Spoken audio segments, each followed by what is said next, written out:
Hey guys, welcome to episode 223 of 4-Player Animecast. It is the end of May. We are at sort of the midpoint of the spring 2023 season in terms of how the anime seasons are progressing. Most uh, series are on, I think, their episode 7s and 8s. I don't think there are any episode 6s, unless they were very late in the season. But anyways, we are starting to see some of the vestiges of summer here on the east coast of the United States. Over 10 p.m. Eastern Standard Time over on the east coast of the United States. I am your host, Spire, and with me are my compatriots, Near, Hello. Toast. I just bought more land in the metaverse. It's still there, man. It's still there. I don't blame you. It had a danger of getting stuck in my head as well. So, and of course, Dark. Hi.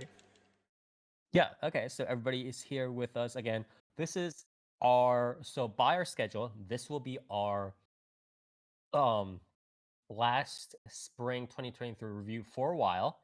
Because we will have the summer preview episode early after this. And then afterwards, potentially again, depending on how scheduling will go, it's likely that we'll do this.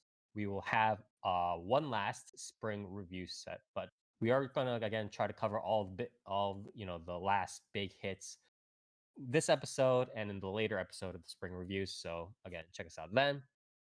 But anyways, let's start right off. 2 weeks. Near. Hold How have on, you been? Spire. Before we start, don't you have something to say? What? Oh, what? Yes. Don't you have something to say? Something. What do you mean? Don't you have something to announce? Uh I guess my birthday. It is There my you birthday. go. Yes. Happy birthday, my dude. Thank you, Toast. It is my birthday, so thank you everybody for the Yikes. Cringe. congratulations. Fuck you, buddy. Yeah, this You're guy's old. fucking old, old. dude. He's Yes, old. He's gonna start telling us about how anime stopped being good with fucking Gurren Lagann. We already discussed anime here. That's the worst part. Anime was better. It's like I don't even know. I don't even know what like the fucking cutoff is anymore. Like when is the like? I think we what's decided the cutoff. turned The shitty in cutoff 2014, is like for this 2013 generation. was Yeah. good. For this Oh, generation, yeah. what is like the last good like We should era have of a round. anime? You know Yeah, what I mean? bro. Because- season 1 of Attack on Titan. Because for me, it's still because the groups I see talking about anime, it's still like, oh, everything was better in the '90s, right? But that was a long time ago. That's yeah. You want I to go think, back I to think, this topic? Because remember, I do have a timeline. I think 2011, honestly, my- a really ingenious like roundtables idea, like sidecast idea, would be to kind of in fun and make like this sort of timeline of like like which years we thought were like the vintage eras / years 2011. of anime. You know what I mean? Like obviously we No. keep talking about like how 2011, 2012, 2013 was pretty good, but like after that, there should have been some years, right? Question mark. I mean, yeah, there are like You're describing a tier list. the thing is, Yeah. Which but, would be fun. you have to break it down Yeah. into like groups of years. You know what I mean? You have to sort of like Toast is saying how there are like eras. You know what I mean? Yeah.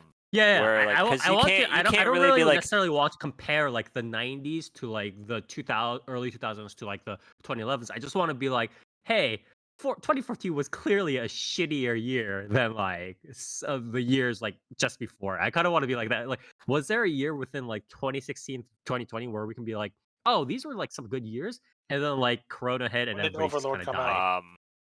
what 2015? is when did Violet Evergarden and Hoseki no Kuni come out? 20... That had to have been 18 or 19. I'm gonna bet. I feel like it was like 18 or 17. 2018, yeah. 2018. Yeah. Yes, it is 18. Yeah, okay. I'm not retarded. Yes. Hey, you can't That was say the last good year of anime, I think. 2017, 2018, yeah, okay. Yeah, no, I was gonna say Hoseki no Kuni was 2017. Yeah. Okay. So 17 through 19 was like pretty interesting, and then like Corona hit, and people had some struggles. Although We're in the there dark are ages decent. now. Yeah, we're in the post-corona era, but for some reason we're You still in the dark know ages. that is literally not true compared to like what was it, like 2015? Yeah, that's actually or some pretty funny shit. because it's like the recent years, it was weird because it's like there were still some lights and like some pretty decent stuff in like Yeah. during the actual corona years, Yeah. right, of like 1920. Heaven's Yeah. Fearless 2017. Hell yeah. But then I think I mean, that was a good after we ass came year. out of the corona year and like Mappa and like Trigger and like you know Gainax and everybody started actually getting like more money, right? Back in the studios again, or not even more money. I would say they've been getting pretty much like similar amounts of money, but I would say more actual staff back, right, and better production. Um, it's been I mean, even in just like the recent couple of seasons, right? It was like, what is it? We have Oshinoko, we have Spy Family, we have Chainsaw Man, we have Oh. Kaguya-sama still running, we have Golden Oh, hold Kamuy on, still hold running. on. Hold on, Spire. You want my hot take? Hmm. Want a hot take? But what is it? Oshinoko is better than Kaguya-sama. Bam. Yeah, you I'm going you to you Wow, said this. that's You said so this. hot. That's that's so Yeah, spicy. that's first. You're I don't think really that's too much of a hot take. Like, except for like even Dark is like Dark is probably the biggest Kaguya-sama fan in here. Wait, but no, he would probably agree wasn't with the last what I wasn't the think. last episode you were saying that Oshinoko was better than like Spy Family, and we were Yeah, like, Yeah, what are you talking about? that was a weirder comparison. now This is this an okay one, comparison. this That one is the like real Spy Family. it's comparison. really No, not. Like he was they're comparing. both really weird, but at the same time it's just like No. Wait, no. you know. He was comparing Spy Family and there was something else. Was it not? No, he wasn't comparing he was I'm not pretty sure it comparing. I'm was. pretty sure it was. You was were No, it was Spy oh Family and My Home Hero. yeah, Oh, it was what? like some other like detective series that he was comparing it to. Like he was like, No, oh, I like no, the no, action a bit more. because we were like, dude, these are like totally different genres. Like, it was definitely okay, Are you Oshinoko. trying to okay. gaslight me? What is this Mandela Oh effect? no, yeah, that was during the no, yeah, you're right. That was during the like the Shonen Jump discussion or whatever it was. I was talking about how Oshinoko became like this huge like thing in like Shonen, like it was like initially niche and then it became like a very like big hit and it started winning all these awards and it became like a thing and we were comparing it to sort of like the anime strength, right? The manga strength, the power level of like Spy Family because Spy Family was like a Shonen Jump mainstay for quite a, and still is, I think, right? Yeah. Is a Shonen Jump mainstay. So we were like comparing like the differences or popularity or whatever the hell it was between the two. I think that was the discussion. Yes. So, Spire, you want the Um, real reason why I brought those two up? why? Remember when what was it? When they did their what is it? There was a Hololive X Shueisha collab at one time. Yes. Yes. You know who brought up both Oshinoko and Spy Family? Who? So you say? I brought that up because she mentioned it, so I was like, all right, To be fair, I'll I do a will say comparison that of the Spy two. Family and Oshinoko are both very like. So what the Korean term it is? I guess it's like there can be something similar to uh in no, there's not that much. Um, yeah, I mean, you know how it's like there's like the popular guys slash like jocks like in a school, right? And like the nerds and like the otaku slash like the the the losers kind of loners in school, right? So it's like what the Korean community are calling like Oshinoko is like it's sort of like sort of those like popular guy jock like it's those series that like will also attract those sorts of like popular people like jocks, like the average person, as well. So I Wait, think it has a lot of you're draw. saying Oshinoko is the popular, the jock one, and Spy Family is like the nerd No, one? both of them are. Both of them are. That's what I'm saying. So it's like I think even if it wasn't Suisei, I think there are a lot of people who are probably drawn to both series in a pretty like relatively like average way. Like, oh, those are like things that pop up on my radar here and there. Um, so yeah. Either way, again, I'm going to be having to talk about Oshinoko in not more than enough later. So sorry for the tangent. But If you anyways, say anything bad, you're gonna get crucified, Spire. I apologize in Watch advance. Don't your worry, words, Spire. I'll be the one who says something bad. Yeah, he'll be the one who says something bad, but it'll be about Megumin instead. No, Anyways. it's gonna be about Oshinoko. Yes. I'm Okay. disappointed. I'm disappointed that Yes. it's not a completely different series. You More know on those that later. YouTube video you know those YouTube video thumbnails where it's like the guy's like standing, he's like, and the thumbnail caption is like, "I'm disappointed." ... It's gonna be that, but with like Oshinoko. But anyways, near 2 weeks. Sorry. Gotcha games.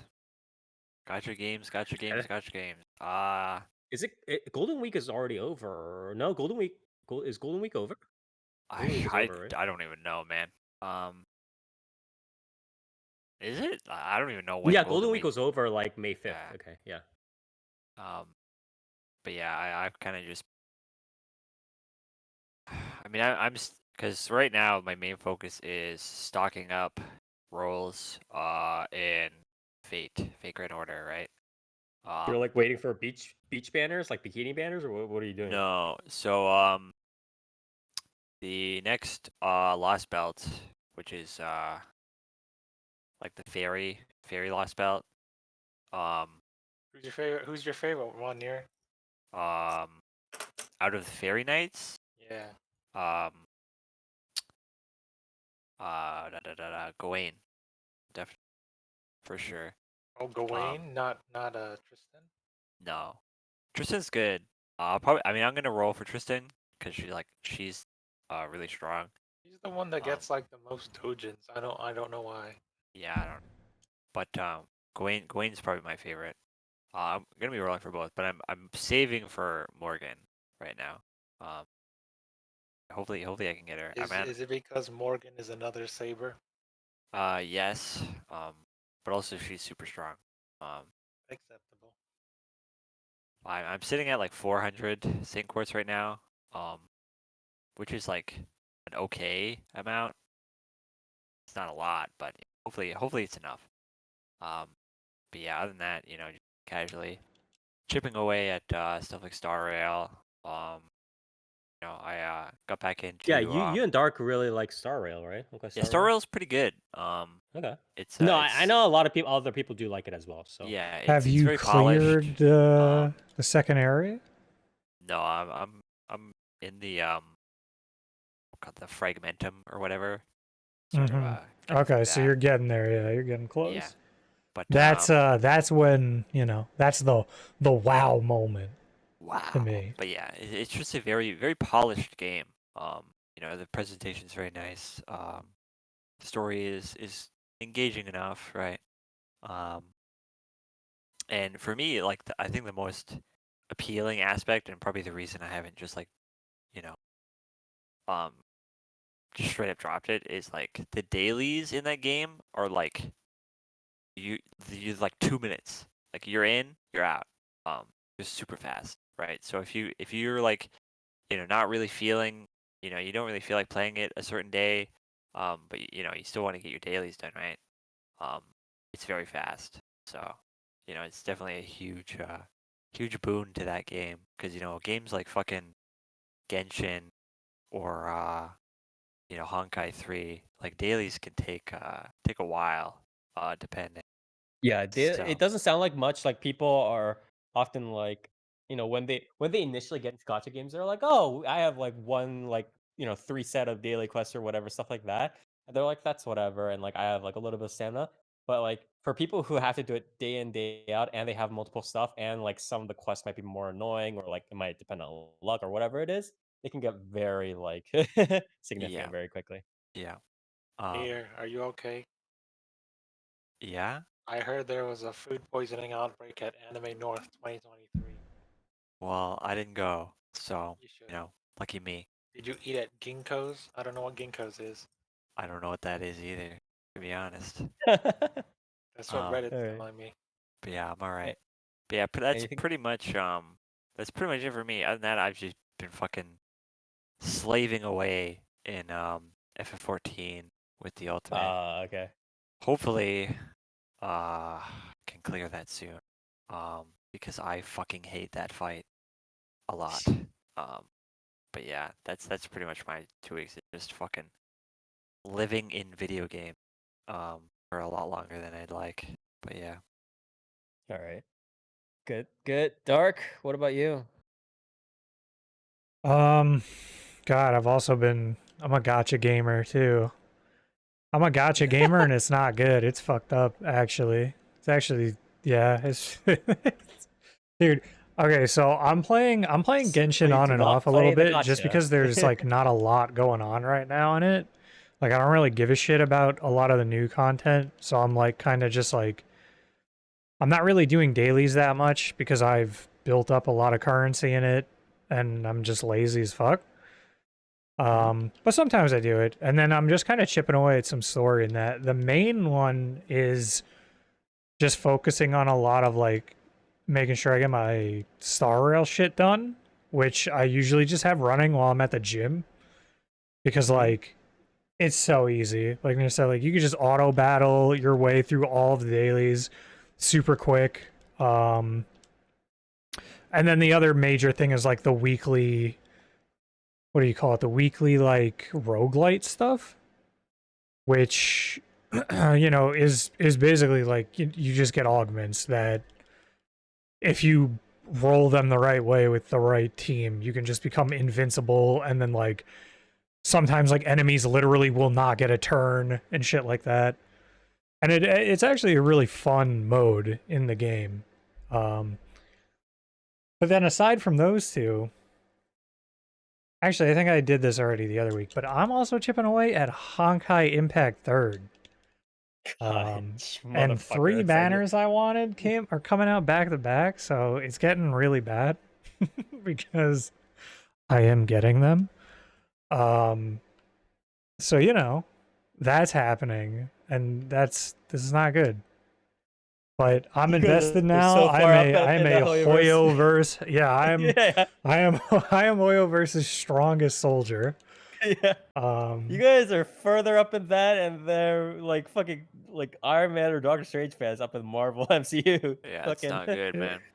Yeah, dude, I'm just like I've come to terms with the fact that I'm like, oh, I'm just a fan now, huh? Like, oh shit. Like I'm actually at the point where it's like, oh, yeah, I can like see why these like goobers turn this into like a culture. But yeah, they're fun. It's fun to like sort of theorize what's going to happen between them since they're all like loosely connected through HI3 and like the alternate universe type shit. Multiverse. So yeah, I mean they really are. They are Hoyoverse, so yeah, it's pretty interesting because like I mean even like for example like when I was talking in chat earlier today where I was like, "Oh, we pretty much know what the last Archon in Genshin looks like. The like evil one, the ice one, because she's from a fucking Russian zone, and it's just gonna be Bronya because she's the ice Hersher in the Russian zone, and Bronya is just Russian. And all of the other Archons have been 1-to-1 with the elements that match up in HI3. So it's like, damn, that's pretty cool. I haven't really heard many people bring that up, but I'm casting my lot for that. But yeah, other than that, I've just other than that, I've been playing WoW. I have not been playing FF14, and I do need to catch up. But I've been too busy raiding and having fun in World of Warcraft because that game's actually fun again. Go figure. So, you know. What about Lord of the Rings? Are you playing that? Lord of the Rings Online? No. Or yeah. You think I bought fucking Golem? Why not? Yeah, I'm a big Golem fan, so I picked up Lord of the Rings Golem, and I've been I've been doing my slave chores in that game. Yeah, the Lord of Rings. Lord of Rings.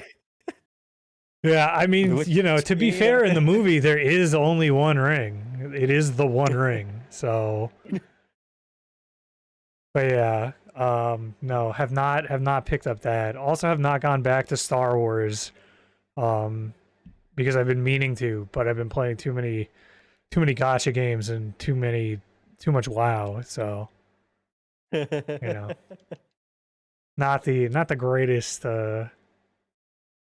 things going on right now with that. Anyways, thank you, Dark. What about you, Toast? I don't know what world news happened in 2 weeks. I mean, A lot. a lot. there was a lot.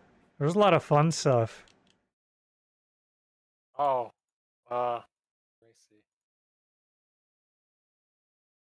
Yeah. Yeah, All right. yeah, pretty much. All right. You want me to talk about anything? VTuber stuff? I can talk about VTuber stuff. I guess. I don't know. Although anime stuff would be also welcome. I guess the Oshi no Ko English version came out. It's pretty good. Yes, it is actually. By the way, when people are talking about English version, Ayase from Yoasobi, the original singer of Oshinoko, the Japanese version, actually sang it again in English, again with pretty much all the same intonations and so on. So they're very similar. It's just like the Oh, lyrics maybe. I thought you were talking about the English dub. That's on High Dive. Yeah, there's also an English dub of Oshinoko, which I think is probably criminal in a couple of different countries, but you know. Aren't most Yeah. Is what English it is. dubs? I think there are English dubs that are tolerable depending on how things What's your favorite pan English out. dub, Spire? Which one is superior to the Japanese? Dragon Ball. You can't say Ghost Stories. Oh, sorry. It's not mean, Dragon there's- Ball. It's there's not one- Dragon Ball. It is absolutely Wait, not. It is Oh, Dragon Ball. question? You're a fucking liar, dude. What- Dragon Ball's what English dub is anime- better than the Japanese Yeah. dub. What anime has a better English dub than Japanese? Redline. I think Also, the yeah, closest... that's Yeah, right. probably the best one, That's pretty- actually. There's also another answer, Spire. Can you guess it? Or do you have it? I honestly really like Yeah, Love Live. Yeah, Love Live. The Pokemon one, to be honest, that's like a secret like kind of thing of mine. I honestly don't like it when it's like how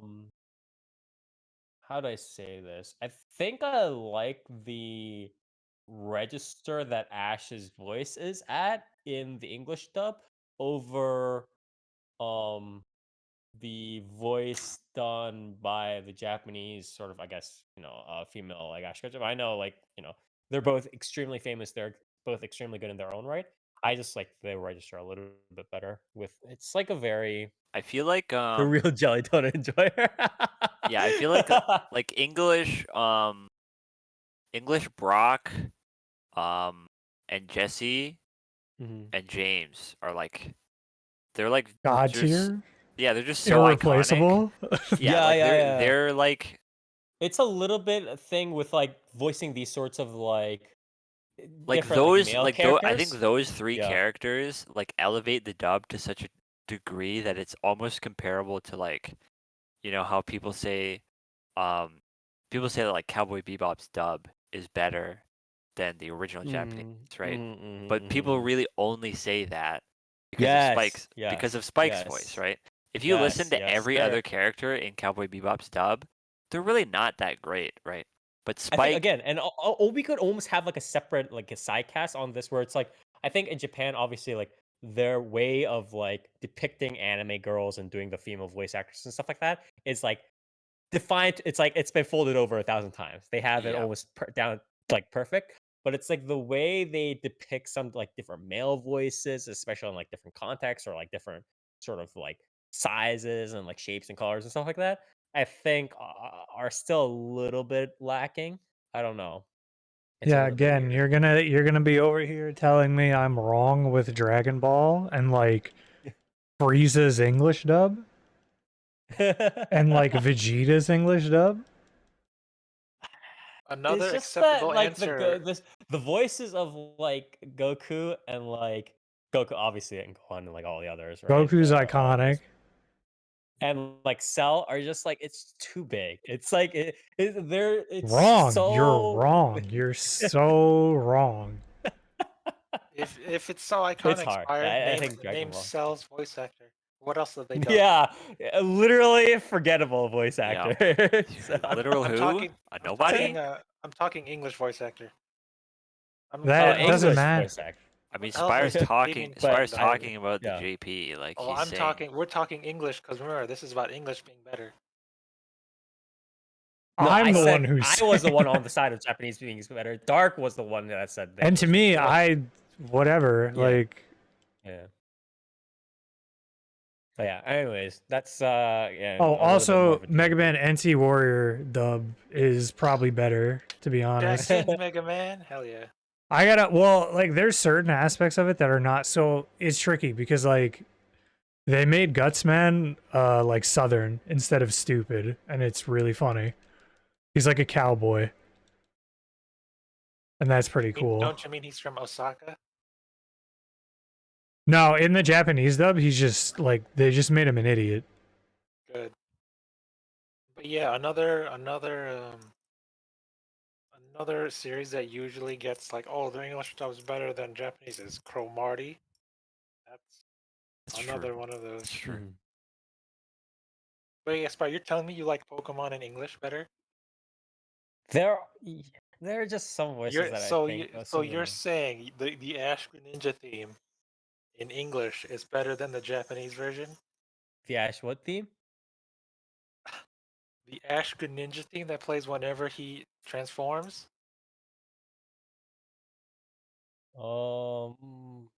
Bro, he not does not sure. know what you're He doesn't talking even about. He is know. a boomer. He's old. We've already established he's fucking old, dude.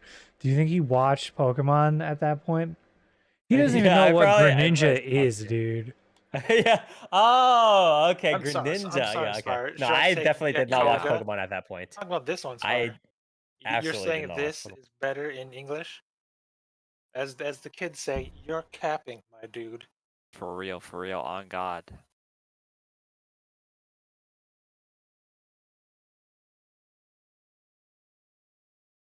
What's the difference? But One has cool One of them, lyrics. they like merge or whatever, right? yeah. Or like but, Greninja powers are up because are with there the power different of themes? love. Like, what do you? But it's also a theme and not a dub, right? So it's I think it's a little bit different. This one doesn't have the cool lyrics, Spire. If it comes with lyrics, you know it's a good song. Yeah. But yeah. Anyways, again, that's But neither yeah. here nor there. But What were we talking about? anything else Really? Your in 2 the anime? weeks. Yes, your 2 weeks in anime toast. An anime? Yes.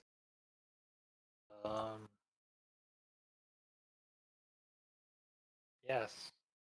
I don't know. Not too much. I can talk about the sweet new Dojins that came out. No, thank you. Anyways, I guess that then I'll just do my 2 weeks real quick. Again, nothing too big for me. Again, keeping up with the series that we covered before and I watched. I watched again. I kept watching more of My Home Hero than I expected because I usually don't like these sorts of like thriller like the people are dying and they have to get chased. But again, My Home Hero did attract me quite a bit. Um, Catching up with some of the other stuff. Obviously, I'm going to be talking about one very big series, probably the biggest series, or objectively the biggest series, right, in terms of numbers this season. So I'll be covering that later. But other than that, I'm pretty quiet 2 weeks for me. Yeah. Anyways, without How further about your ado, VN, Spire? my VNs.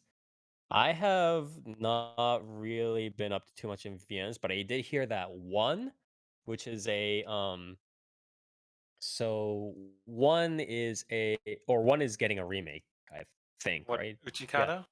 That one? No. It's literally called One Kaga. It's like a remake of One Kagayaka Kisatsu, which is so One Kagayaka Kisatsu is a not that long of a visual novel. It's like it's not that big of a visual novel, but it was created by Tactics Studio back in when was it 1998? Jesus Christ! So it was 1998 when it was first released, and Tactics Studio. You guys might be like, why am I even freaking mentioning the studio that much? Well, Tactics Studio is actually the original um sort of stating sim eroge style studio that eventually spawned what we now know as Key Studios. So a lot of their people, a lot of the artists that you see in like one and stuff like that, you will see as founders and as main illustrators of um Key Studios. I believe I forget if yeah, so the most famous obviously being Hinoe Itaru. So if you guys don't know who Hinoe Itaru is, you probably don't know much about Key Studios because she is the co-founder, one of the co-founders, and probably the most famous, the main character designer sort of that made the Key brand famous. You know, whether it's with like Canon, Air, Clannad, um, Little Busters, um, sorry, Rewrite, stuff like that. All their main biggest hits. She is pretty much she and like later on a little bit of Naga. She is pretty much the main character designer that immediately makes you think, oh, Key Studio Works. So there another studio called Nova Mikas. I don't know what else they did, but they are trying to make a remake of one. Uh, probably based on a slightly revised story. But essentially having Hinoe Itaru redraw like a bunch of the characters and kind of scooting it on a brand. Um, I think I haven't really dived into one. I have it in like my backlog somewhere, but it's like I've heard that it was pretty decent, but I think this remake will probably be mostly based on again, just kind of scooting on Hinoe Taru's reputation as like the main like key drawer person or artist. So I'm not sure how good it'll be, but fingers crossed, right? Speaking of Anyways, remake Spire, how do you feel yeah, about the MGS3 Delta? I'm not an MGS person, so I have no opinion on that. Wow, this guy hates Kojima. Based. I hate Kojima. But yeah, I like watch a little bit of MGS, but I've literally not played Which any of the one? games. I am not an MGS person. Which one? What? Which one? Um, Which what? You said you watch MGS, right? Which one? it's mainly I think the ones I watched when like I watched more playthroughs was probably 4. I think 4 was the main one. That's the worst Ew, one to start yucky. off with. I didn't say it was a good game. I just said that was the one I watched when Wait, I hold was on. more You're into you're watching saying like playthroughs. MGS4 is a great game. What's wrong with you? I'm saying it's a bad game. I wouldn't say that. I'm saying it's a I I'm saying it's a good I would- game. It's a really it's really shit though. Yeah, well, yeah, Spire. How dare you? I didn't say anything about the game. I Well, just say Spire, that's what's the your one I favorite then? watched. What's your What? favorite Metal Gear?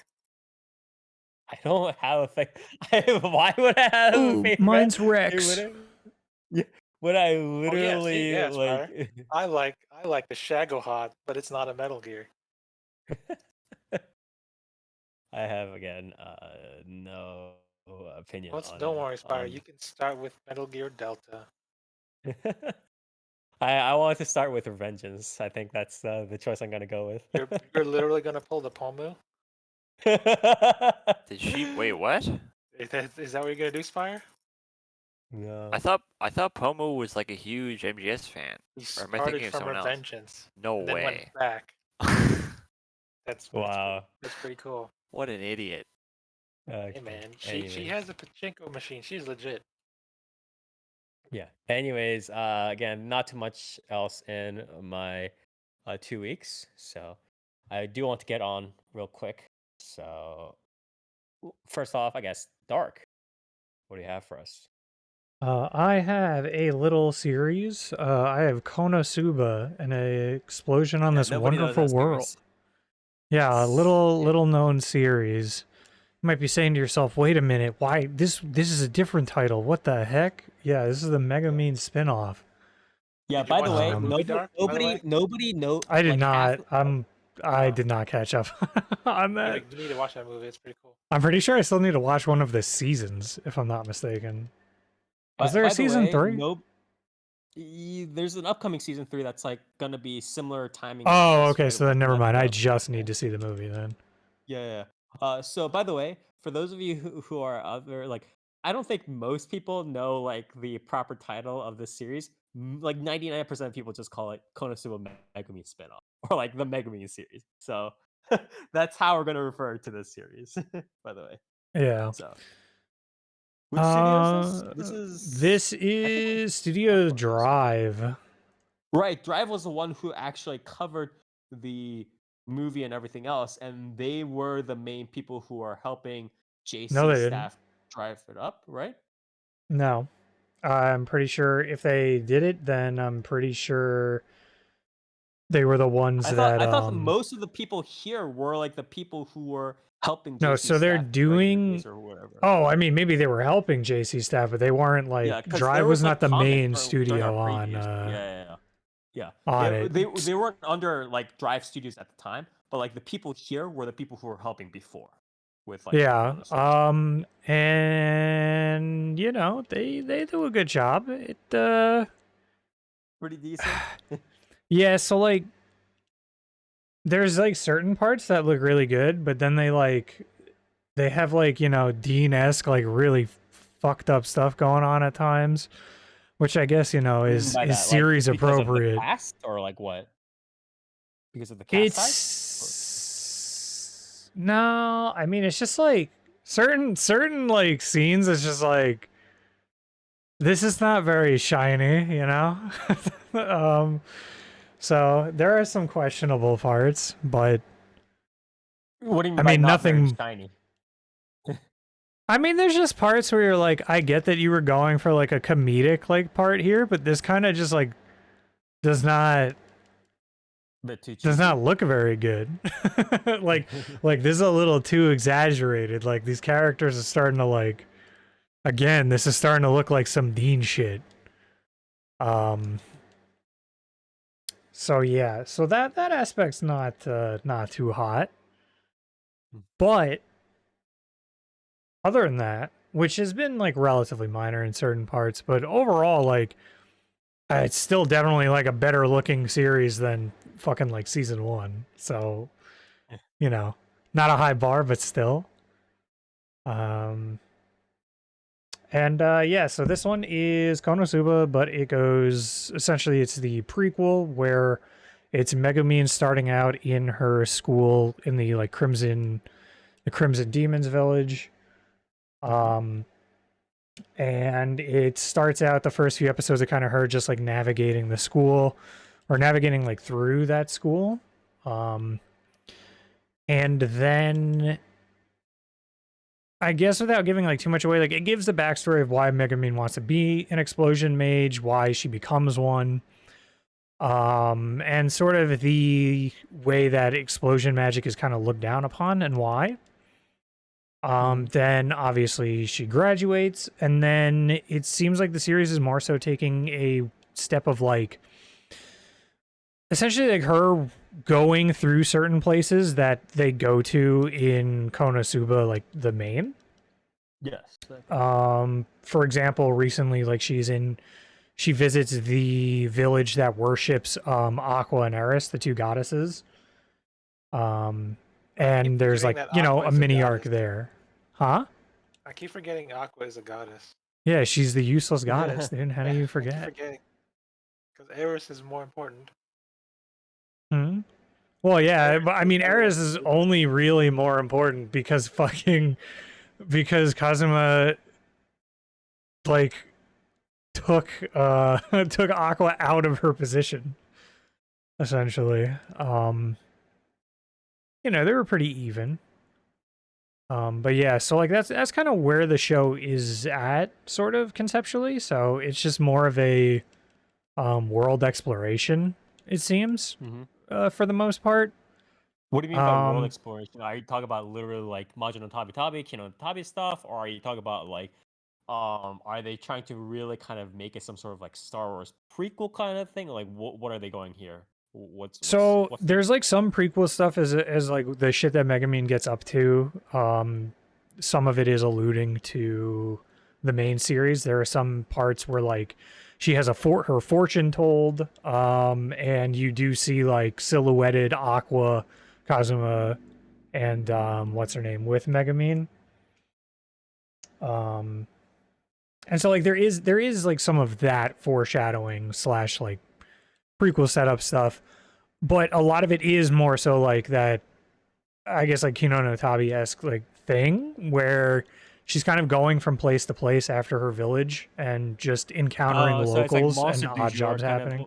Yeah. Okay. So it's like Yeah. the adventure du jour kind of thing. Yeah, and so that's been that's been fun. That's been pretty good. Is it split up in episodes or mini arcs? What's happening? So there are mini arcs, and then actually no, it is mini arcs because nothing has really been one episode yet. Like everything's usually been 2 or 3 so far. And I'm not really sure where it's gonna end. How many episodes were given to sort of, if any, were given to introducing any of the characters, or was it literally just like, yeah, Megumin, let's go? Megumin, Chris, like, or not so Chris, but like the other like random agents. We got him First here. Let's go. episode kind of introduces Megumin. Okay. It mostly introduces Megumin and Union though, like more so in media res in a way where like shit's already going on. It is very much under the assumption that you know these characters already. This is not a starting point to essentially get into this KonoSuba. is just for like the fans, especially who are like, oh, I want to see Megumin this is for this is I want to see the Megumin, like, you know, her story before anyone showed up essentially. Okay. And her becoming a mage. And so like right now her story is more so trying to find the explosion mage she met when she was younger and saved her. Mm-hmm. And her basically her inspiration for becoming an explosion mage. And that's kind of really it. There's not like a lot going on in that sense. I want to say I don't believe the main series explained her cat Chamusuke at all.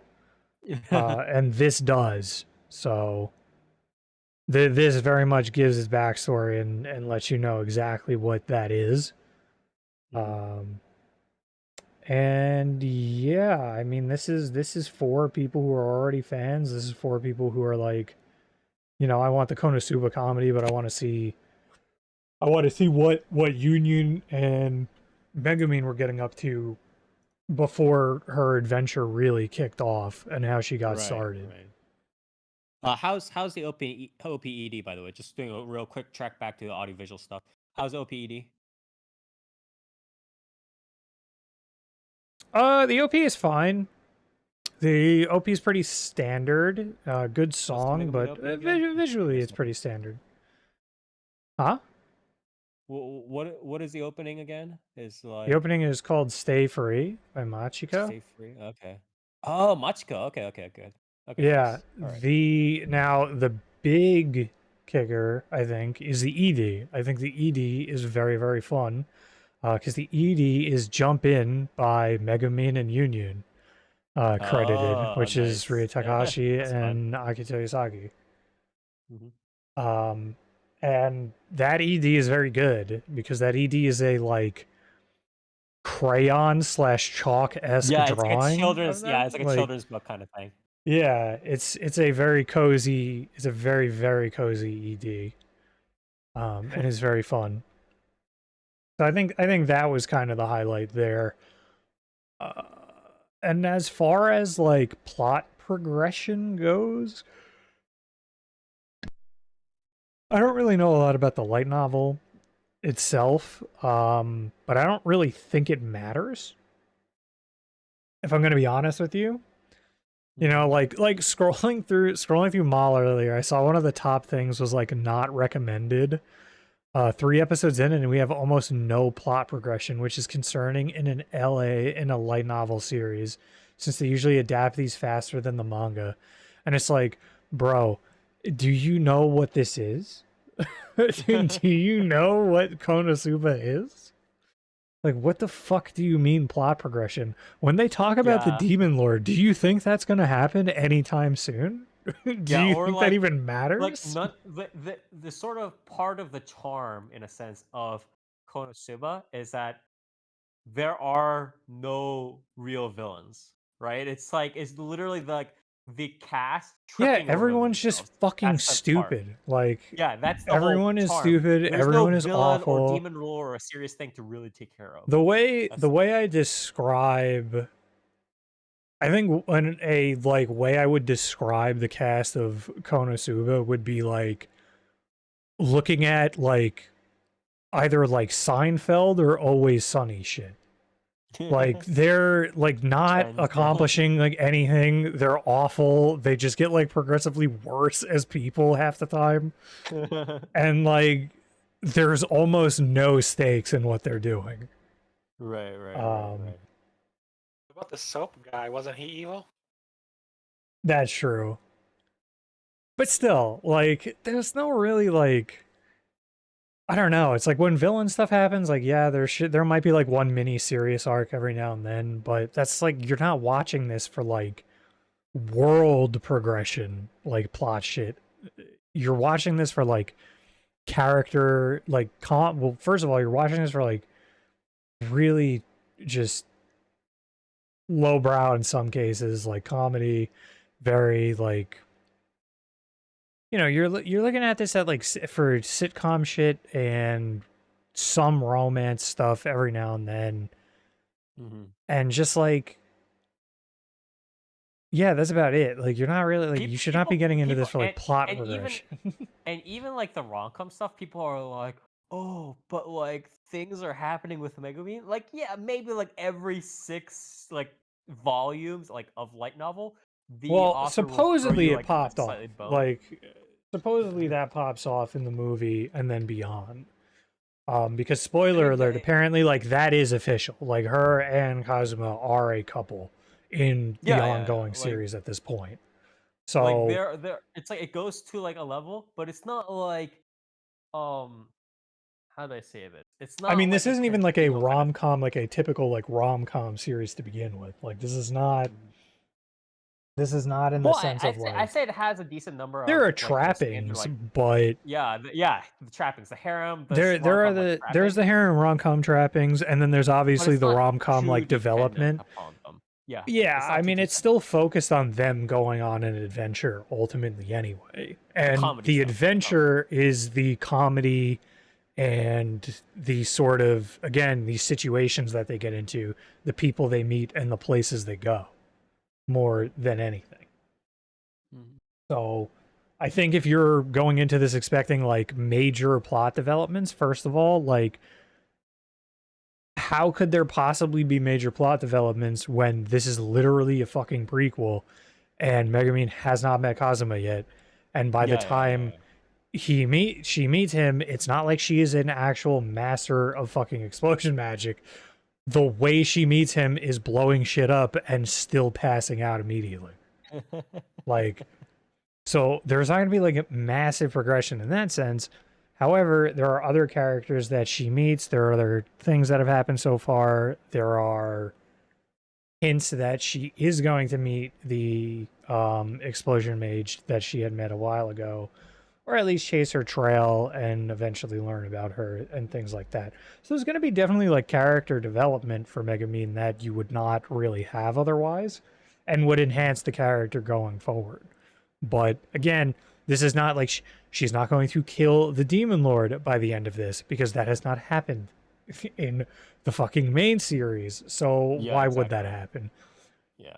Never mind the fact that the demon lord is, for all intents and purposes, is her cat to begin with. Like that is Jamuska. So, you know, it's an interesting thing. I obviously, again, I wouldn't recommend it for people who are like looking for something that is like a longer, very serious series. Yeah. I think it's interesting because just because of the general popularity of Megumin in general, and again, also at the same time, how Takahashi Rie herself, um, popped off after Megumin. I mean, she was pretty popular. She was somewhat popular before Megumin too, but like after Megumin, after Karakai Jozu, whatever it was, right? Teasing Master Takagi-san, right? And then all the other stuff. She really kind of became a huge name, and that kind of became a positive feedback loop, right? And I was thinking kind of to myself that if there was any spin-off series that would potentially come close to replicating what Magi Sinbad, the Bakuen, Sinbad's Adventures did, right? With like Magi Sinbad being more popular than Magi now for for X reasons, mainly because Sinbad is an awesome character, right? And Magi had a really bad ending. But I was thinking that if there was any other series that would replicate that sort of nature, where the spinoff could end up sometime in the future potentially becoming slightly more popular than even like the main series, it would be like this, just because So Megumin is a popular brand. it's definitely possible, but I would say this feels supplemental. In the sense that, like you're not getting everything that you do get with just KonoSuba to begin with. I think Megumin definitely plays better off of a lot of characters, which means that, I feel like she plays better off of the main cast of KonoSuba to begin with. Granted, her and Union play off each other really well, but there are sequences where it is just Megumin, which is good. It's still very good. It's just like, if I was to say a series that would surpass baseline Konosuba, I would say like a after story where it's like just Kazuma and Megumin traveling. I think There one that would surpass Konosuba. What? Pretty sure there are side stories that involve them. So yeah. Yeah, I mean, like I think like that, like a couple of fucking like just goobers traveling would be probably the thing to surpass it, because it kind of gets there now with just her and Union,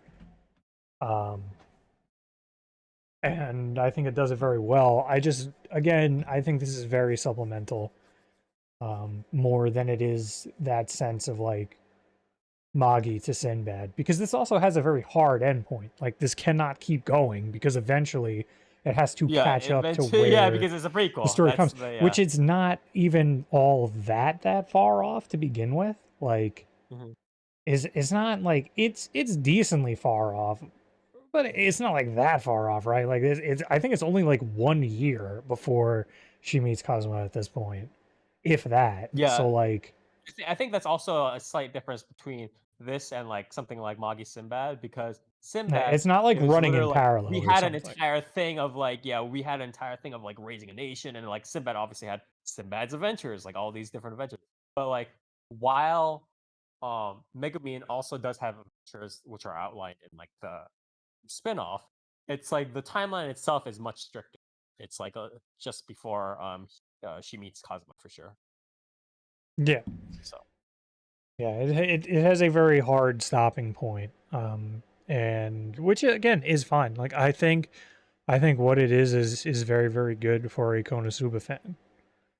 Again, what do I you would think just about the say, audiovisuals?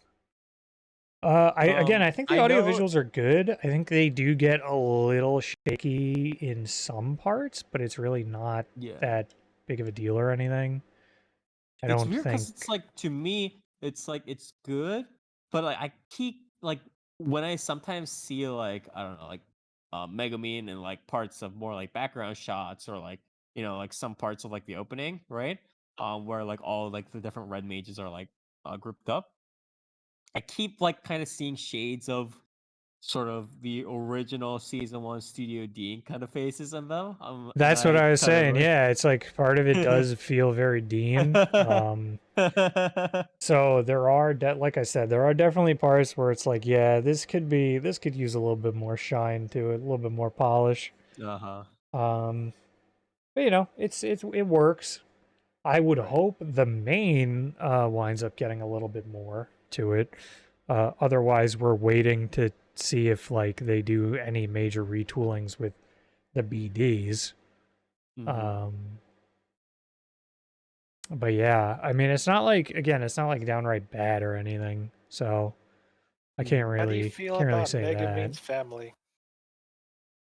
I think her family's great. I think it makes a lot of sense for her character, for her family to be like weird, broke, fucking scam artists. Are there any new characters that you specifically like, or is Megumin the strongest one in the series as usual?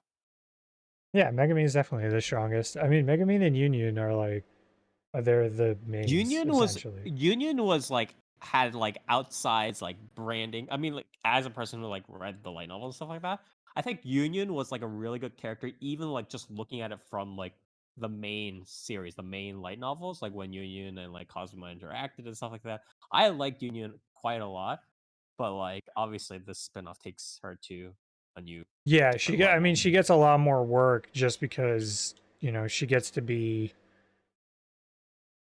well, in general, like since she's more present, she gets to be way more of like a straight man for the series. So, right.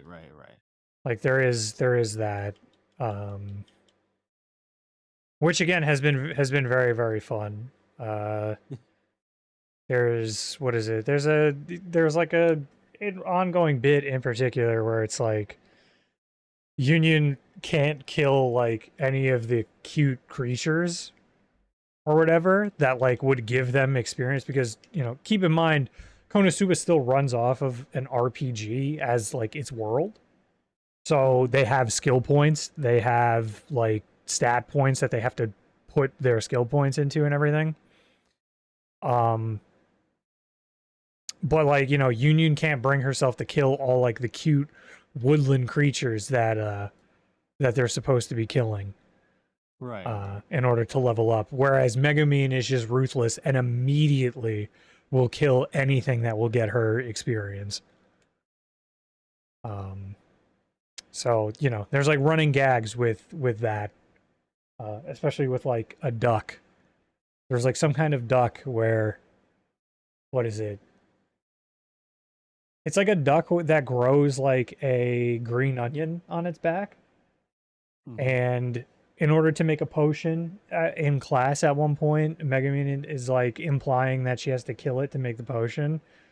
But then she just takes the onion off of its back, and Union was like, "Oh man, well, you really had me going there for a second.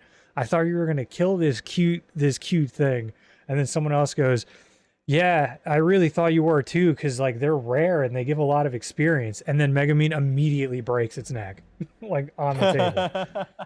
So there's like running gags like that where again, Union is the more good, genuinely good natured straight man in this world of like just absolute degenerates and freaks. Yeah. The red mages, right, exactly. And then, you know, like Megumin goes to the city that worships Aqua, and then she is like the least degenerate person there, reacting to people who are just even more insane. Right. So that is still the dynamic of the series. I think it helps that the series probably kind of like sharpens / enhances the specific like uh attractive in a sense character personality quirks of both Megumin and Union, and kind of again elevates it beyond just like, oh, I'm just like a precocious like red mage who wants to cast explosion spells, right? Which was sort of like the general, which is the general shtick of someone like Megumin or like Union. It's like, oh, I'm just like clumsy and nice kind of person. It kind of elevates them beyond those kind of base character setting. Yeah, So. and again, it especially gives you a lot more and a lot of good context going back into the main series. Yeah. Okay. So yeah, overall, I would say A plus. Nice. What score would you give good. it? What Mal score would you give it? Miles score? I would probably give it like an 8. You know, I What's feel a like an 9 8. then? What's it better than, and what's it worse than? What's it worse than? I would say it's probably worse than like KonoSuba season 2 and very likely the movie when I watch it. Like it's probably not as good as those, but you know, I mean, it's Can't better have than a everything. lot of things. Like it's better than a lot of series. Pretty good. Um, Okay. Anything else? but Any yeah, last yeah, words? very very fun. I would not recommend starting with this, as I said before. I would definitely not recommend starting Konosuba with this. This is not a starting point. Okay. All right. Well, pretty good. Again, this was the Megumin spinoff. I believe the full English name is Konosuba, an explosion on this wonderful world, I think. Right? An Yeah. explosion. Yeah, an explosion in this wonderful world. Okay, I did get it right. God damn, I hate these names sometimes. Sorry. Um, but yeah, it is Konosubarashi Sekai ni Bakuen no. So this is the Megumin based spinoff. It also has Union, obviously.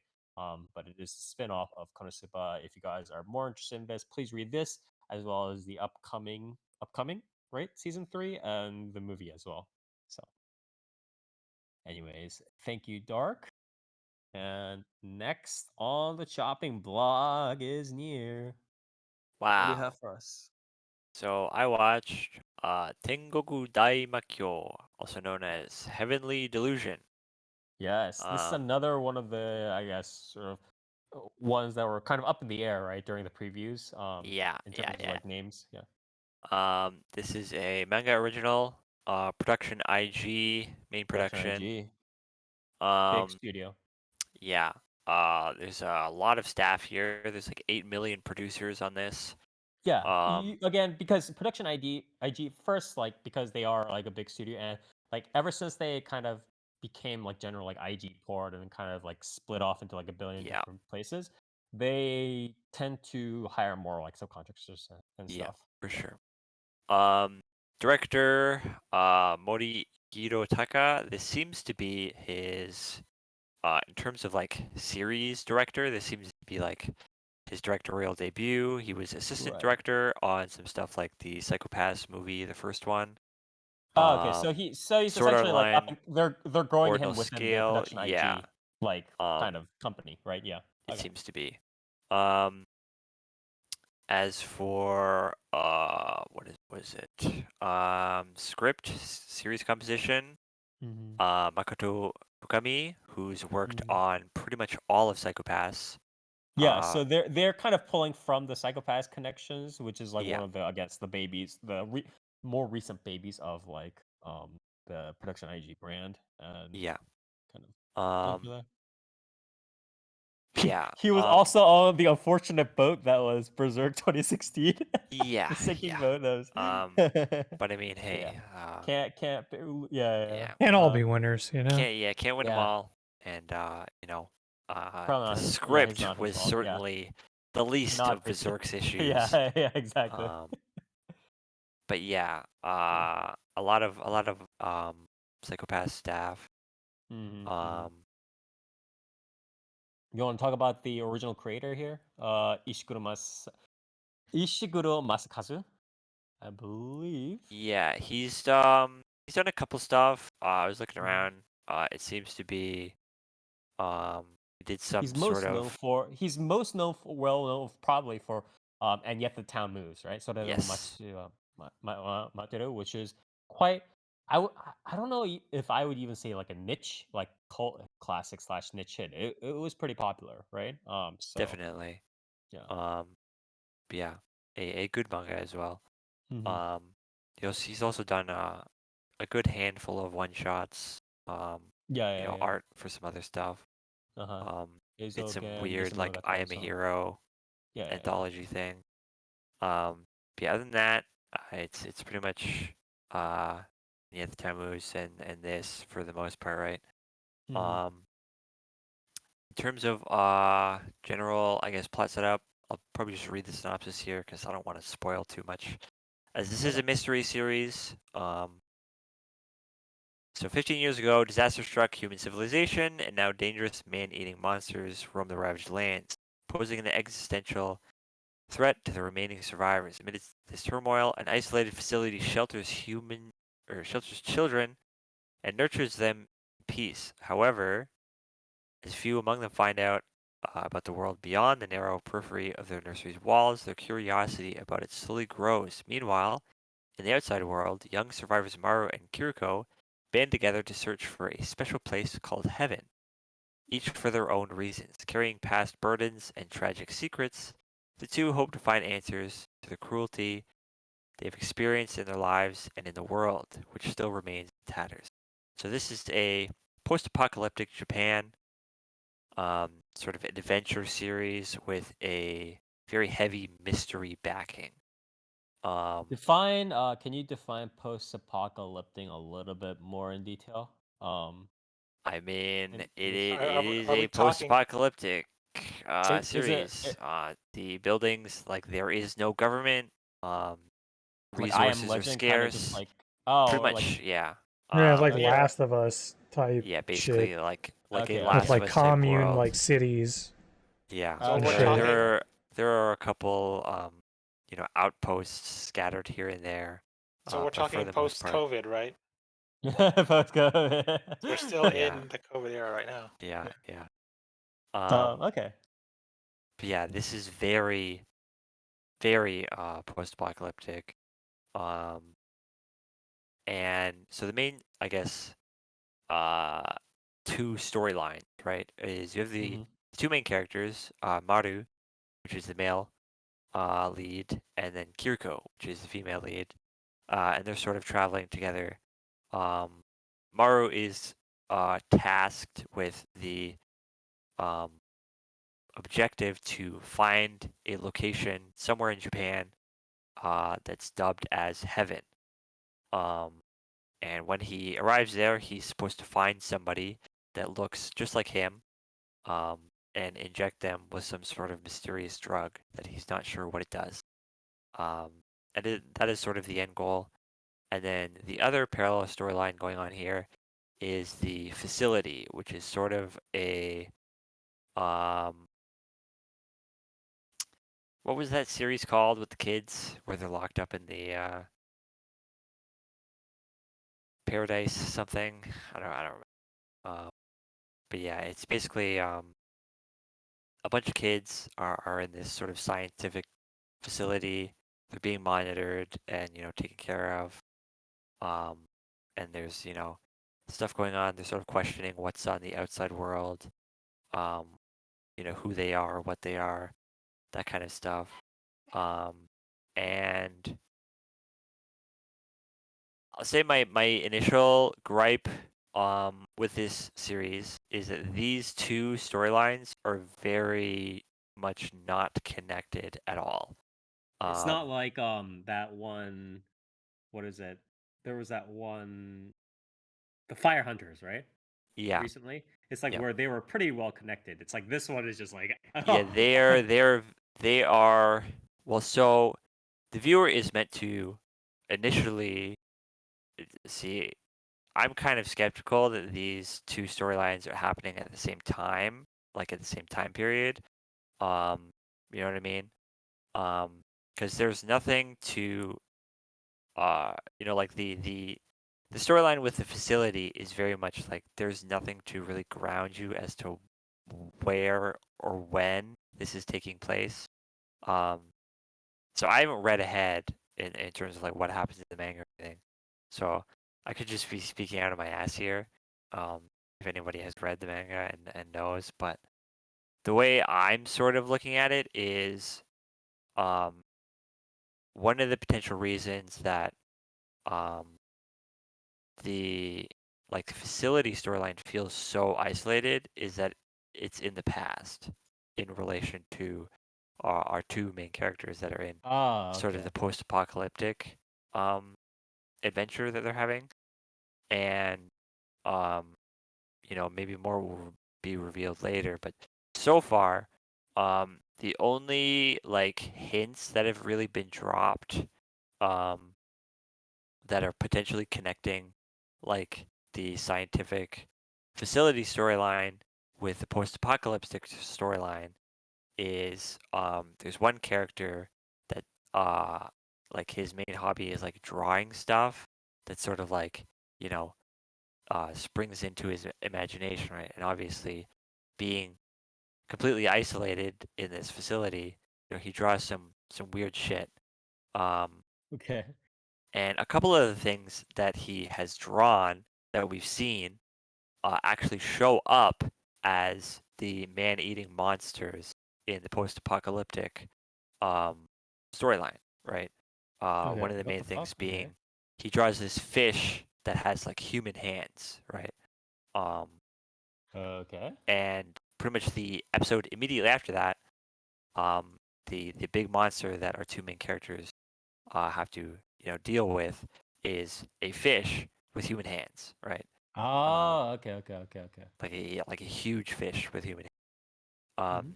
So I'm assuming either like this is some sort of thing where the scientific facility storyline has either happened in the past and something's happened and that storyline is sort of leading up into explaining what exactly this cataclysmic event was, or it's some sort of weird other dimensional um shit where like these sets of characters are in sort of like parallel universes and somehow they're like affecting each other.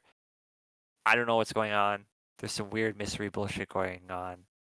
Okay. It's very much like because like the scientific facility stuff is very like you know it's a Are bit they? it's a bit cliched in the way it sort of presents itself as because when you think of a lot of mystery series involving like a scientific organization, it's kind of Mhm. checking all of those notes. You know what I mean?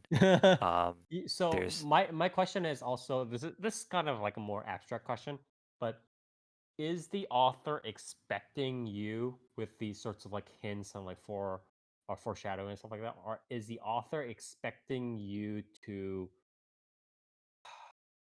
kind of potentially solve the puzzle beforehand, like some sort of like Furuhata Nizaburo kind of thing, right? I don't think Or so. is I don't think so. or yeah, so it's essentially going to be more of like what I call like a detective series, right? Where at the end they're going to be like, Yeah, I yeah, think of course, I blah think a blah lot blah of blah it's blah. going to be some vague hints and you can sort of theory craft as, oh, maybe it's this, maybe it's that. But at the end, Mhm.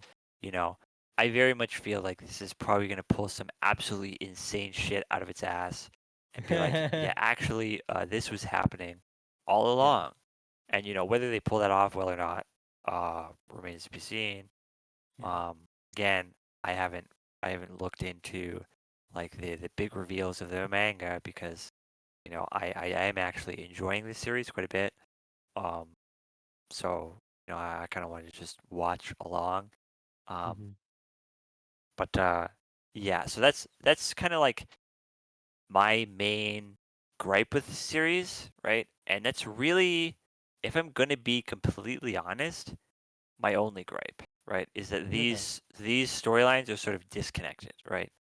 Um, Pretty much everything else about this series I kind of love. I kind of really like this show. Um, the characters are all very likable, especially the two mains. Um, the post-apocalyptic storyline is really like I almost want to call it like the modern Kino's journey with the way it's sort of set up. Like they have a goal, but Okay. it is very much like, they sort of stumble along some sort of an outpost or a couple of survivors. You sort of learn their story, right? And then So then can I ask a real quick question? So the whole like finding the heaven and whatever the fuck, that's not I mean that like that's part of the lore in the story, but as like a time limited objective, it's not very important in terms of spurring on the series. Is that what you're getting at? not particularly, no. Okay. So the main like I guess focuses of these two characters in this post-apocalyptic world is sort of I guess it like exploring each other's backstories and sort of grappling with their own past. Okay. Getting to know each other,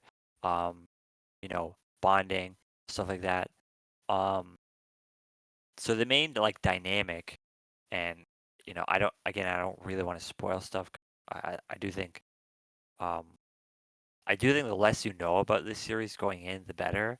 But sort of the main dynamic that's set up pretty early on is that the male lead, Maru, sort of falls in love with the female lead, right? And he sort of confesses pretty early on.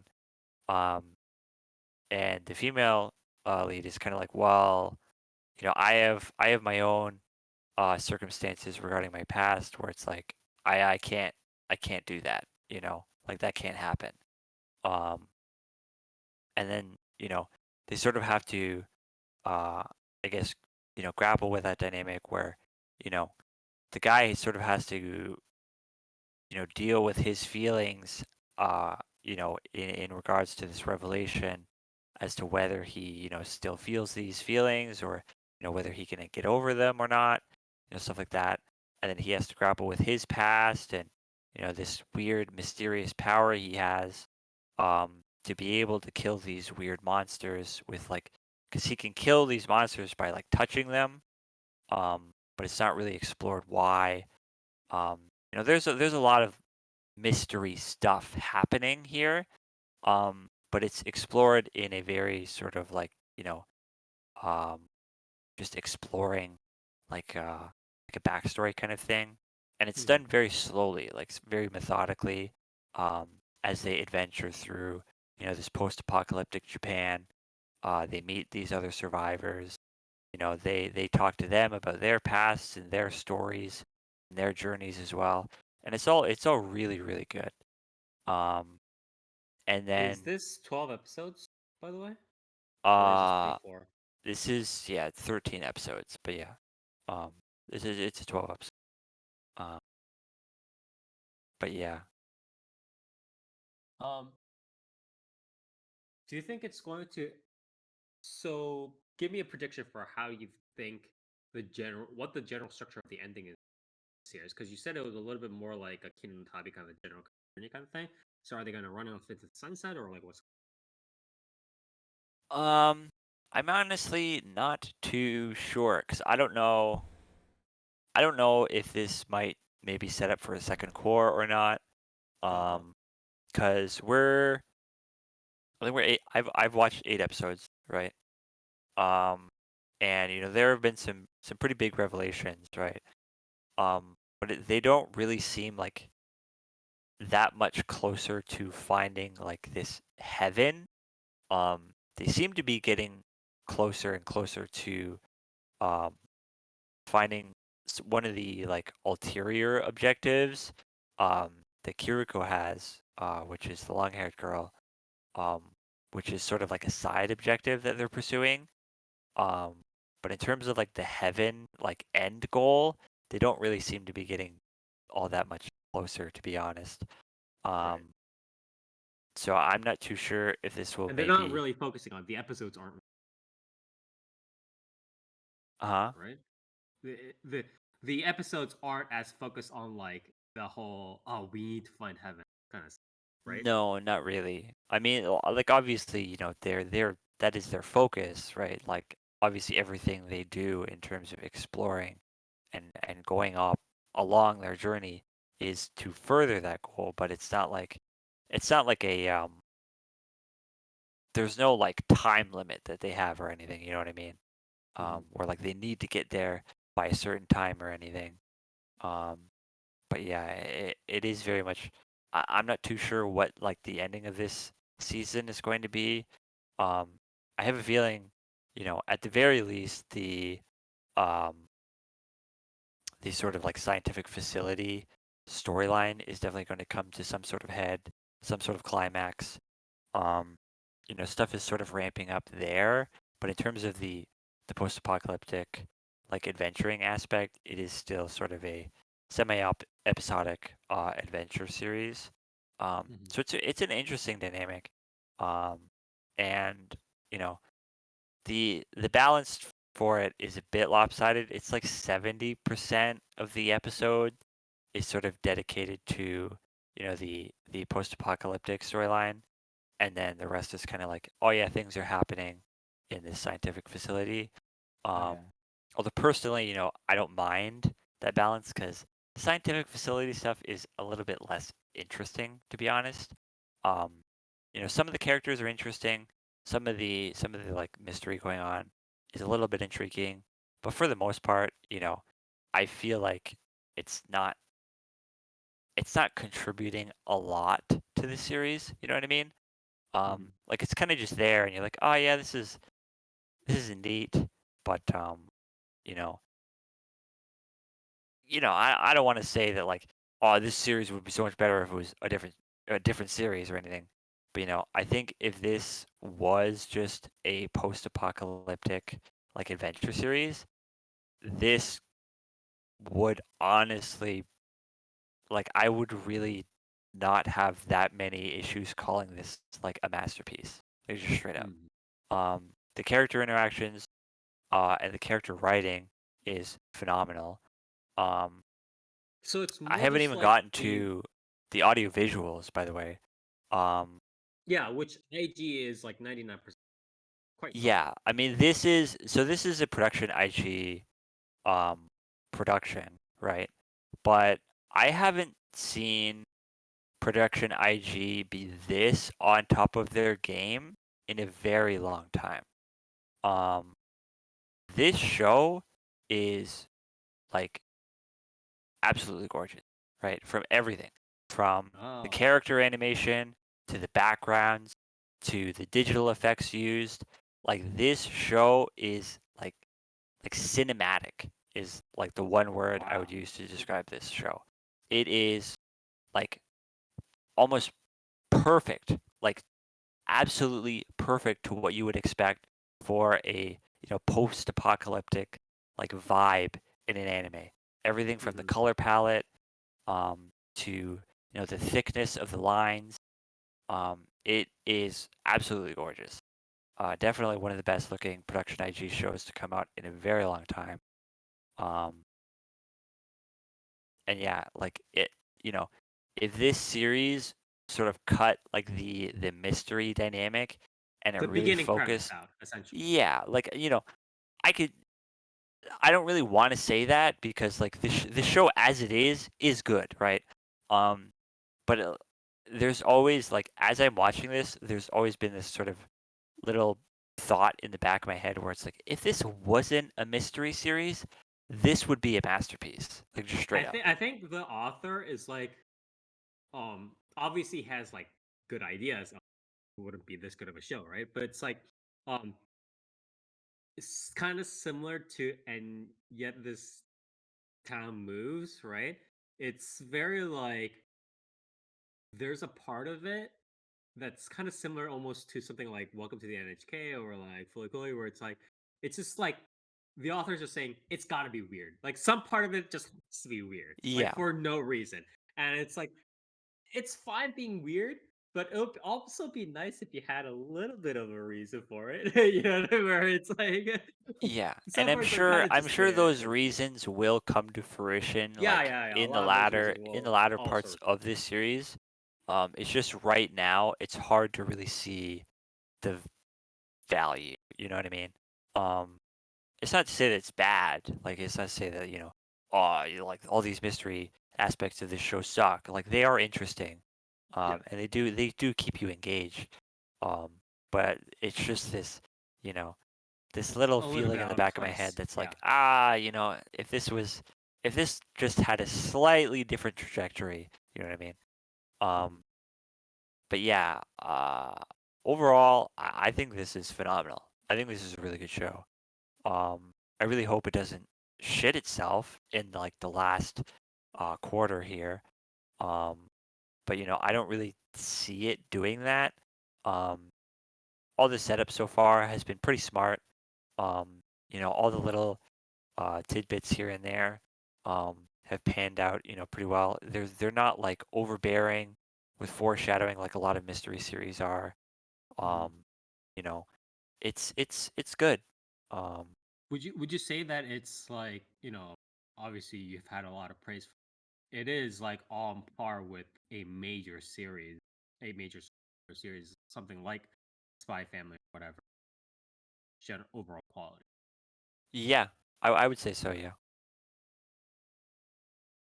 Yeah, because I just wanted to kind of like impart to obviously listeners out there that this might be something to really watch out for on the radar, even if it's not something like Chainsaw Man or I mean. So Yeah.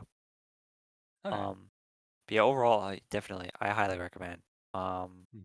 You know, even if you're not necessarily super into mystery series, this is definitely worth checking out. Treat it again more with more focus on like the Keenan Tabi Yeah, it is more an adventure series, and also if you're if you hear like something like a Kino no Tabi, a more adventure series, this show definitely doesn't lack for action. There are still giant monsters that kill people in the okay, show. yeah. And So the action is very well paced. It's incredibly well animated.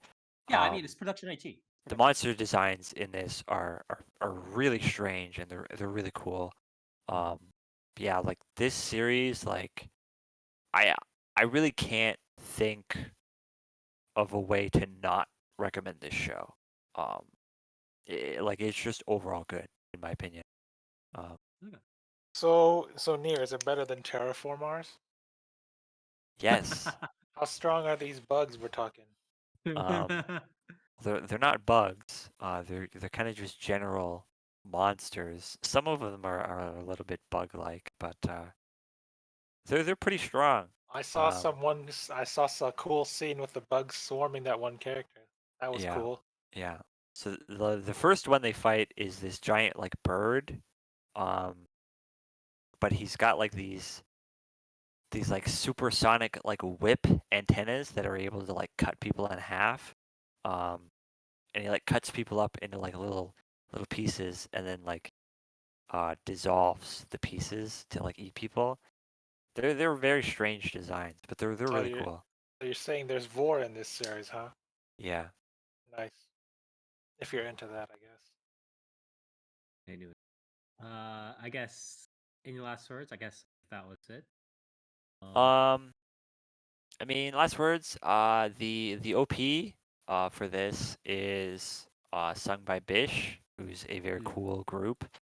The OP is also absolutely gorgeous. It's got this very cool um, style where they kind of have like no. A lot of the cuts, like the characters don't really have lines. It's kind of just like solid colors. It's very cool style, very cool OP. The ED is also very stylish. Yeah, just watch the show. It's really good. Watch the goddamn. Anyway, all right. Anyways, thank you very much. Oh yeah, Near, what's your rating? As of right now, I'd probably give it an 8.5. What's it better and worse I don't know. than? You said better than Terraform Mars. What's it worse than? I don't know. I don't know what other post-apocalyptic series have come out. Bubuki Baranki? I mean, yeah, this is probably better than Bubuki Barangi, but those are very different shows. What about that one earthquake anime? What's it called? Like Tokyo Magnitude 8 or what? Yeah. Yeah, this is probably better than that. What about blood? What about a blood? What, Kekai Sensen? Or what? Yeah. I'd It's not really probably a put. post-apocalypse, but I mean, in a way, sort of, not really, but either way, I'd probably put Kekai Sensen above it. But yeah, Oh. So yeah. better than Zodiac. What is it? Stupid Zodiac War. What is it called? What, the Necromantis or what? Oh. But anyways, thank you very much. Yeah, Nier. whatever. Sounds like it's a must watch. Near. Yeah. So wait, is it better than what is it? The other series you reviewed? What? Shigokuraku? Yeah. Are they on par Yes. with each other? Really? I heard. I mean, Shigokuraku's you really, heard really me. good though. You heard me cover Jikokuraku. Like, all I had, like, literally all I had to say about it was like, it's not bad, but it's the most generic thing I've ever fucking watched. Like, I've heard nothing People but were praises about disappointed it with though. your review, Nier. How mean, how you dare can you Yeah, be- insult Mappa toast, like toast. that? People fucking praised and cut like 80 million YouTube videos. I'm like, oh, dude, I'm reacting to the opening of Jigoku Raku, and literally the only thing about the opening that stand out in Jigoku Raku is Shina Ringo and fucking Yeah, pretty much. whoever the fuck she's with. I don't even remember anymore. I like the band too, and I like, you don't know, remember. people can disagree with my Jikokuraku review. Really, all I have to say is watch more than 5 anime, please.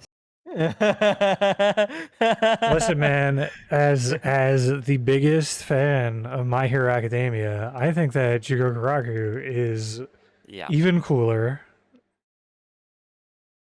Yes.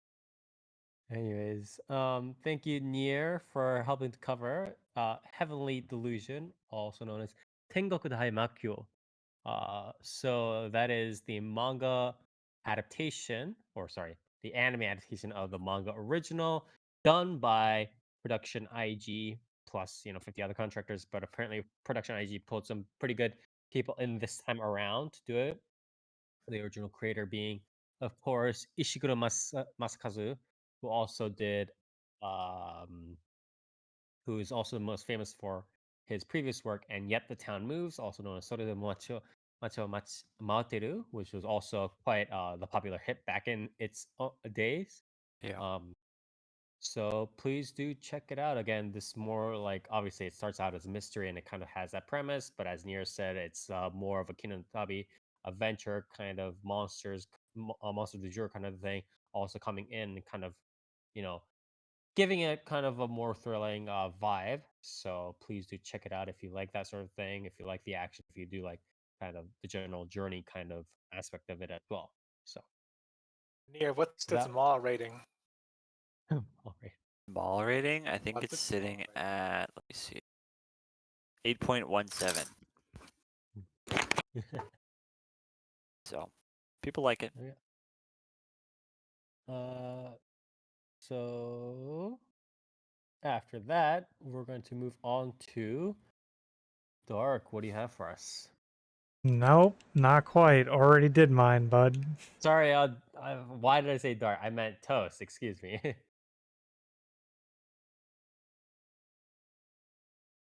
Toast is Okay. dead. The NFTs got him. They ate Yeah, his the brain. NFTs can't hurt you anymore. God, I still can't believe this is a series. I think he's dead, Jim. Toast? Hello? Yeah, all right. Well, we're gonna have Alright, well, we're going to to move on rearrange to the this next one then. series. So moving on to the next series then. I guess. I Oh, mean, what? Yeah, there yeah. he is. Or Oh, yeah, I Toast, dropped my why headphones. It why do you fell. All What? right. What happened? What's going on? Kizuna no Leo, please. you're up. Oh, okay. My turn. All right. Yeah. So, how much do you guys know about idols? Not as I much as I do know. about NFTs, baby. I know everything about them. Actually, that's All the why I idols. reviewed U149. That's true. Doc, you might have more sway over this than I thought. So, remember who? Do you guys know of this legend? Who is the first virtual YouTuber? Me. The first Alright. popular VTuber So, is probably Kizuna Ai, right? Although there were people before her, for sure. like who? Other than Moemi. Annoying Oh, did we Orange. count Moemi? Yeah, that's true. Annoying Orange. He's right. He's right. Yeah. Well, what about, and also Demon Lord Zeraxis, if you count him. True. Yeah, okay. So, remember the golden age of virtual YouTubers? Well, is I it the thought that was golden now. age? I No, thought the that was golden now. It's age the was Bronze Age, dude. It's browsing. yeah, okay, let's go like in The the Dark beginning, Age. in the Big Bang, There was Yes, okay. bronze. there was bronze. The most popular VTuber of all time was Kizuna Ai. Okay. And in Kizuna Ai land, the series, I guess the series, yeah. She's not a VTuber. She's a real virtual artist who's an actual AI. And for the past 5 years, she's won the Lapin d'Or. I think that's French. Near. Do you know what that means? No. Spelled like I think the Lapin d'Or. Lapin is it just says the Lapin. Okay. What? Anyways, Yeah, so there's this prestigious award called the Lapin d'Or. And I have some stuff to say about the Lapin d'Or later on. But yeah, for 5 years she's won this award. But then all of a sudden, she's mysteriously vanished. Get it? You guys get it? 5 years and then she vanishes. Get it? Yeah, like how she's vanished off of yes, fucking yes. relevancy. Because that's basically been how long Kizuna Ai has been active, if you think about it. Roughly. Okay. Because she started 2017, right? I think Probably around 2017? that. Probably around that Oh, time. November 2016, 2016. 2017 was the Yeah, general. November 2016, that doesn't really count. So, yeah. Yeah. November 2016, we can count that as 2017. So she's been gone for 5 years. You know when she went on indefinite hiatus? 2022. That's 5 years, my dude. Get it? Get it? Oh! Yeah, that's pretty much the backstory.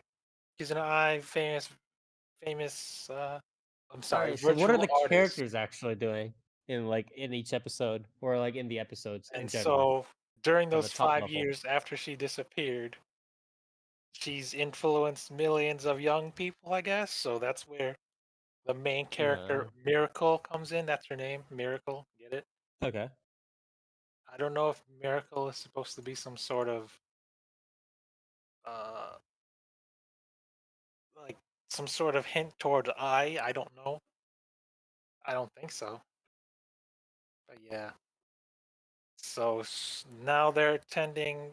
Miracle is a student attending Aden Academy, ADEN, which stands for, I wrote this down, Artist Garden Academy. Guess? Huh? Artist what academy? Artist Garden Academy, Aden instead of Eden. I don't. Oh, okay. So it's not like an acronym. It's like okay. All right. What? No, yeah, okay. So she attends this academy where they learn to be virtual artists, and Fuck does that mean, by the way? they're not trying to say they're not trying to say VTuber because she's real. Okay. Remember, I got you. she's real in this universe. So a virtual artist, I got you. basically a YouTuber, but in the virtual world. Yes, but not with YouTube. Just virtual.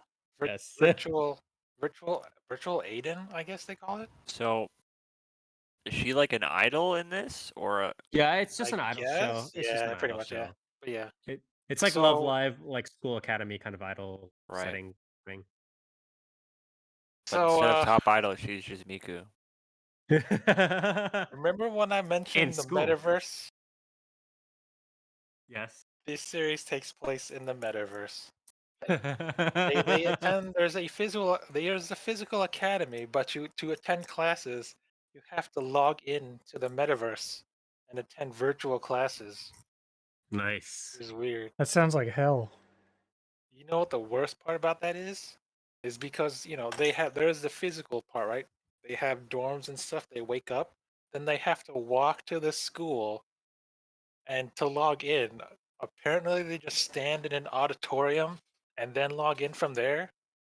There's like no chairs or anything. So there's a bunch of characters randomly standing around, logging in, just standing there for hours on end in an auditorium. It's weird. And the way they log in is like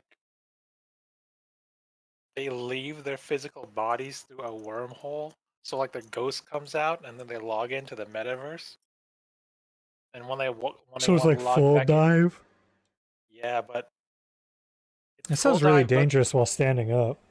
that's what I'm thinking. That's the one major gripe I noticed. They're just standing there in an auditorium all by themselves in like an empty space. Can't someone just like knock them over by accident? You'd think they'd have at least some chairs or something, but no, they're just standing in an empty space. They can't even access it from their dorms. It's weird.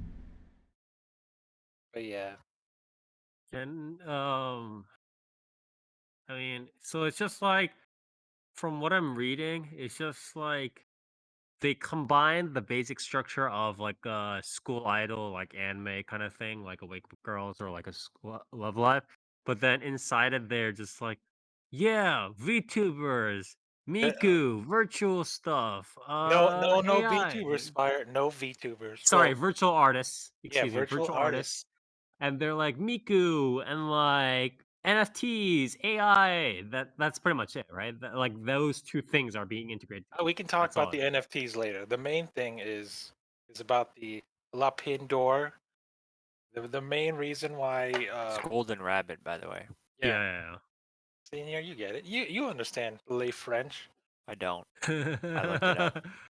So the whole reason that a Miracle is enrolled in this academy and all the others is that they want to become the next person to win the La Pin Door at the VGA, which is the Virtual Grid Award. I don't know how. I guess they win it through by The being the most Streamies. popular. I guess you can call it Streamies. Streamies, yeah. And that's pretty much the story. It's about Miracle and how she. Oh, no, I'm sorry. In order to get to the VGAs, they have to do this. They have to go through a tournament arc, and Uh-huh. you have to get what's called an Aiden seed. So I guess it's pretty much like qualifiers. You got to do the qualifiers, and you have to be top 15 in the academy to go to the main event. So that's currently what Miracle and her group of friends are doing. They got to be top 15 to become sated to go to the VGA. And that's pretty much what happens in 8 episodes. So And my question is I mean, it kind of sounds like a simple, like standard question, but just is it even worth watching? I will Eh, tell you right now, this series is glacially slow. We're 8 episodes in, and we focused on the same three main characters, How big is the which is, cast? I believe, there's 5 main girls, 2 of which have not appeared. Well, one of them has just appeared at the end of episode 8, and the other one still has not appeared in the Uh-huh. series. So, going down the list, there we got Miracle. You know, she's the Genki girl. I want to be just like Kizuna, but I'm super ordinary and I lived an ordinary life. So I have to basically learn from the ground up what it is to be a virtual artist because she's got no talents and whatnot. Her Aiden ranking is like in the low 500s and whatnot. And she mentioned that, oh, my live streams are so bad. I only have 97 viewers. And I'm like, 97's a bad number? That's several times better than that's orders better than most other virtual YouTubers who are starting out and whatnot. Yeah, and then the first friend I guess she meets is basically a Korok, a floating Korok named Maru Maru. That's cool. I guess.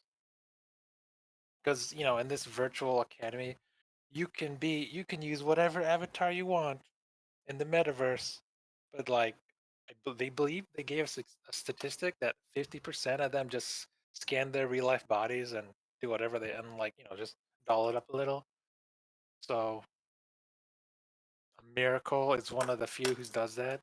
And then her first real friend, I guess, is Chris, who just I believe just finds her interesting because they're in the same class, so she does her thing, and people are like, oh, we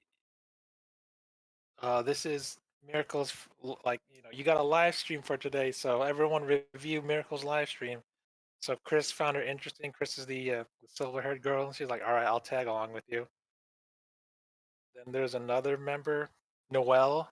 Noelle is the blonde-haired one who's I believe she's what, top 21, so of the school. So she's the school's prima donna. So she gets dragged into their shenanigans. And that's pretty much the main four characters that have showed up in these episodes. And I don't. they're all trying to become top 15 in their own way to get to the Aiden seed thing, except Marumaru, who's a side character, but has some relevance that just appeared. That has The just because problem. started becoming relevant in episode 8. So yeah, it's The weird. problem is, it's like it doesn't. Even if the characters were like somewhat interesting, ultimately the entire structure and premise of this series kind of dooms it to hell. You know what I It's mean? it's super generic and glacially slow, Yeah. and that does not help it at all. Yeah. I mean, I believe this series is what supposed to be about the legacy of Kizuna Ai and how she connected people around the world. I That's mean, nice. That's a nice that's just concept. all PR. That's just all PR speak. That's Yeah, not even the that's concept. not really They're what just this trying show's to about, sell, they're just trying to squeeze out the last drops of money from Kizuna Ai's old dead body before they can brand. move it Yeah. on to selling more NFTs or whatever the fuck. See, I'd be okay if it was more about Kizuna Ai and what she did, like about VTuber Yeah, stuff, but it's sure. not. It's literally just, oh, she's a legendary figure, and I want to be just like her. And here's this It's new kind of cast like who are not that it's interesting.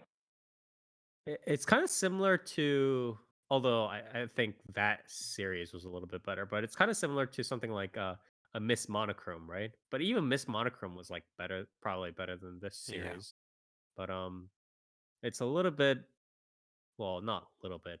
It's very unfortunate that Kizuna Ai, um, first with like the whole like getting all the different voices and hooking up with like the Chinese company or whatever the fuck, and then doing all these weird things, and then afterwards, kind of just going in depth on hiatus just to come back with NFTs, and then now doing this shit.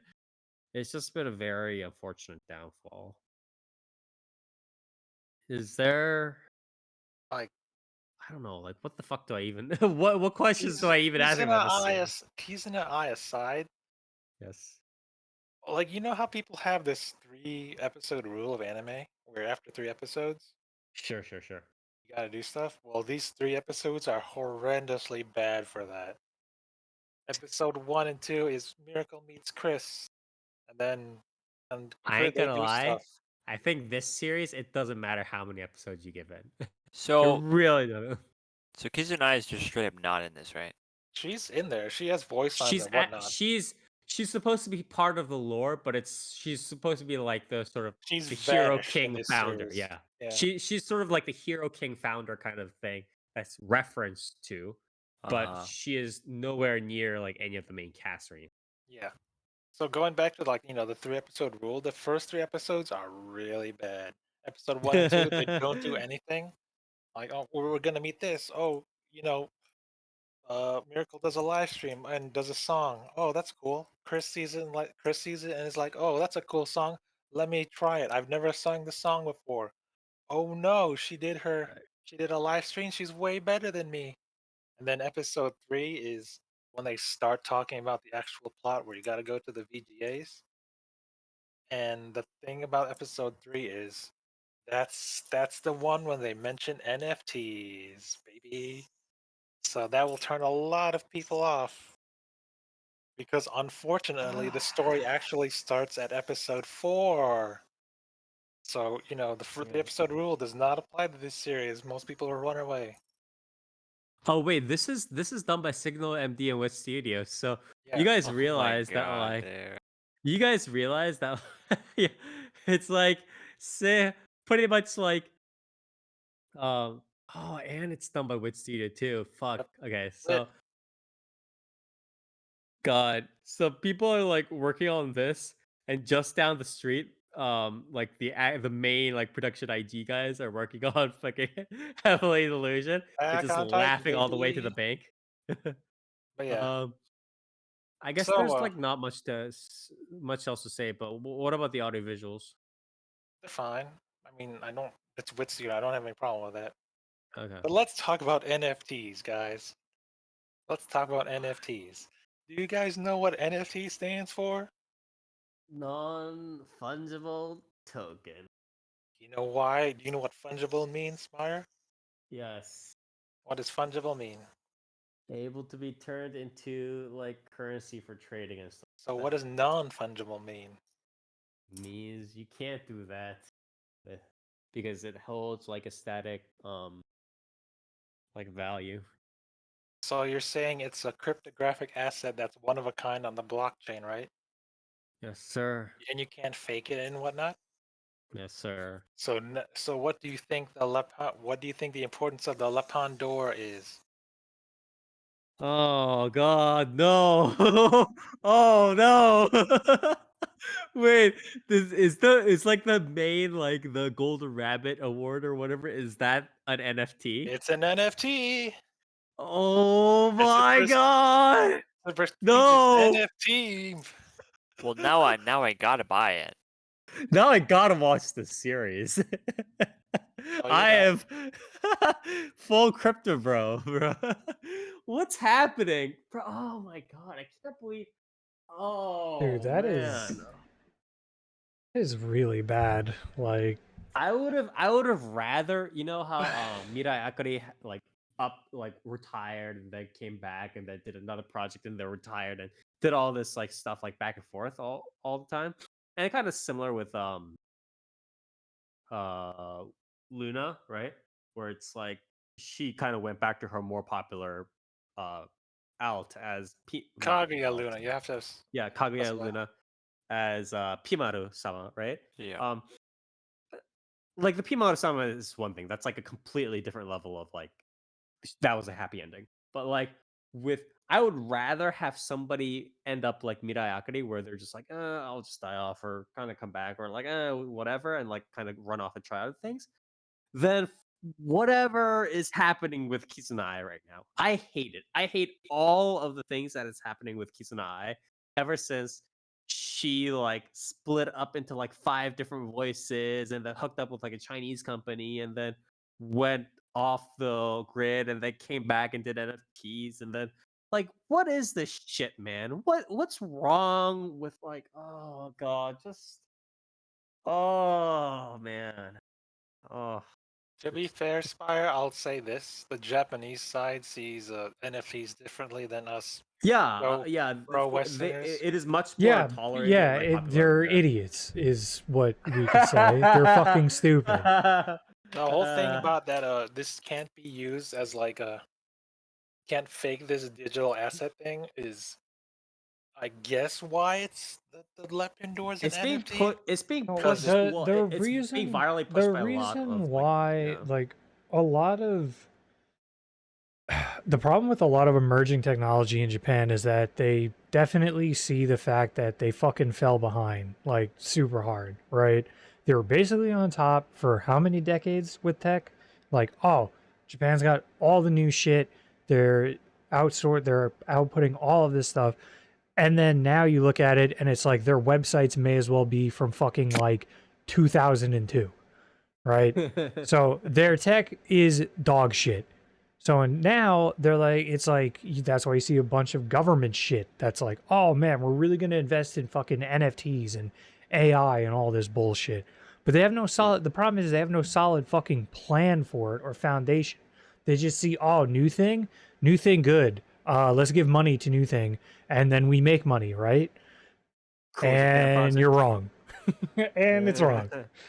Yeah, I mean that's what it is. That's why the ex-director for fucking FF15 is now working on like their metaverse shit for Japan, and it's like sick. You're literally getting scammed. Like, Yeah.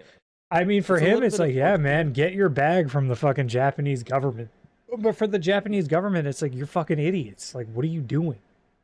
I think what's also a little bit different between current Western culture towards like NFTs and crypto and stuff like that versus Well, the something other like thing is they have actual protections and regulations. is the other. well, Like when you also- buy an also- NFT, you do get something. You're not buying a Jake Paul pump and dump or a Logan Paul pump. Yeah, and dump. yeah. You I are think the actually more- you are actually getting an asset, but it's still an NFT, so it's like not it's not going to do anything. It'd be like I think- buying Bitcoin. It's like, oh, okay, like that's the only thing you could buy. It's still fucking crypto. Like it's still nothing. I think the most important thing though is the fact that in the West, because there have been so many public and like known scandals and like dumps and like crashes and like whatever like stupid incidents with NFTs already, right? From like celebrities trying to hawk NFTs and people getting blown up for it, to like Jake Paul and like other retards doing it, to like, even bigger like crypto whatever stuff like Sam Bankman-Fried, like that affects kind of like how the other sort of crypto NFT space in general kind of acts, to all of these different things kind of combined together within the public space in the West, I think have created a much more negative set of publicity and culture towards NFTs and crypto and all that crap. However, in Japan, there have not been nearly as many of these like public incidents. And so Yeah, the it's sort of why public consciousness towards them isn't as hostile. it's why I've regularly responded to fucking. I mean, some of them are bilingual, but like, also other people responding to people who are bilingual, like Japanese artists that were like, "Oh, maybe I should like do NFTs," and everyone was like, "No, like no." Yeah. And they're Most like, "But famously, it the secures Pokemon my project. art," and then everyone had to be like, "No, it doesn't. Here's why. Here's why Yeah. this does not do any of what you're thinking it's doing." Yeah. Most Um, famously, that one Pokemon artist, right? The like one guy that like runs like the drawing channel or whatever. But he wanted to do NFTs. Well, there was and, like, that. There was everybody jumped on that. his There back. was another artist. There was a couple other artists that were like trying to dabble in it, and it was like, people were basically like, look, if you think you can like you're probably not gonna make money on this if we're being real with Yeah. you. Like you might know one You're person part who of the did, statistic. but Yeah, you're part of realistically, the like you're probably not gonna be that guy. Like your art is really Yeah. good and you're really popular. That doesn't mean anything. Realistically, Yeah, what's yeah, going to happen is you're going to try and mint an NFT, and then 80 million bots are going to steal your art and mint NFTs before you can. And you're going to make no money off of your art. And in fact, it's going to feel like you don't even own your own art anymore. So, yeah, probably just stick to Patreon.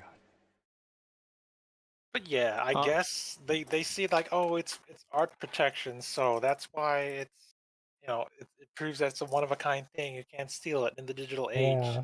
I guess that's why they made it Yeah, it's Lepin-born proof. NFT.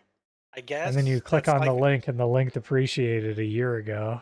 That's the only like positive argument I can give this. But yeah, It's really unfortunate. episode 4. Then after episode 4, or starting in episode 4, that's when it starts to become pretty generic idol stuff. Mhm. I mean, even before, to it's not like it was that special either, right? yeah, pretty much to like for the qualifying round of the 8-in seed or whatever, they have to sing a song. But guess what? This song What? was made by an AI. Oh baby. Now there's like, oh, we used empirical data from like, oh, past VGA winners, and like Nice. everyone's likes and dislikes in the school, and made this song. Nice. So you got to sing this AI, this Chat GPT song that we made, This is or exactly the world I want to live in. or you can make your own lyrics. So I mean, if they just sang the same song over and over again, that would have been Damn, dude, hilarious. I can't believe that show. I can't believe they like licensed Drake's music for that show. That's crazy. But yeah, that's another sneaky way of, I guess, cutting costs in this anime. If you think about it, they basically have the same. Isn't the ending also sung by it like an AI like text speech I or believe whatever? it sound it does sound kind of funky. But this is a multi-layered joke. Multi-layered Yo, I don't think it's a joke, dude. It goes. I mean, So- it is a joke. I don't think not they're. an intentional I don't think they're one, telling a but- joke. It's just Yeah. funny. I don't think it's a joke. It's pretty funny because remember when Kizuna I went on hiatus or hiatus? Ugh, Yes. hiatus, stupid AI. Yeah, Don't hiatus. worry. They replaced her with a virtual Kizuna I, who's also an Oh. AI. So it's like a learning AI, and then here's an AI generated song. But remember, the kicker is that I haven't mentioned this, but every episode there's a virtual performance. If basically they're using the 3D model, and it's like, oh, Miracle kinda has the Kizuna eye face, and has the same tracking and whatnot. So they're using their 3D technology there, and so yeah, that's that one thing. But with the song that they have to do, there's the AI version. But here's the kicker: they can also write their own lyrics. So each character, Miracle, Noel, and Chris, has written their own version of the song while using the same music. So Oh there you baby. go. Cost. That's some smart, cost-effective uh, songwriting right there. Just use the same songs, but just write different lyrics. But yeah, Much like Idol. He wants to be Idol, right? Yeah. The English cover. double dip, triple dipping. But yeah, Yeah. after that, it's really generic idol stuff. So Miracles, she just joined this academy through her Genkiness. She has no idea how to become a virtual artist, which basically means how to be a live streamer or a basically a YouTuber in general. So there's stuff about you can't just sing. You also have to dance and your stuff. And then there's a montage of her singing, but her dancing sucks. And then in a later episode, they use the same song and lyrics, but her dancing's better. And then they do it again a third time, and then her dancing's really good. So there's that. And then there's also they talk about talk dogas. Apparently that was a thing. It's different from a Zatsudan. Zatsudan meaning like free talk. These are really old Nico Doga terms. Talk Doga basically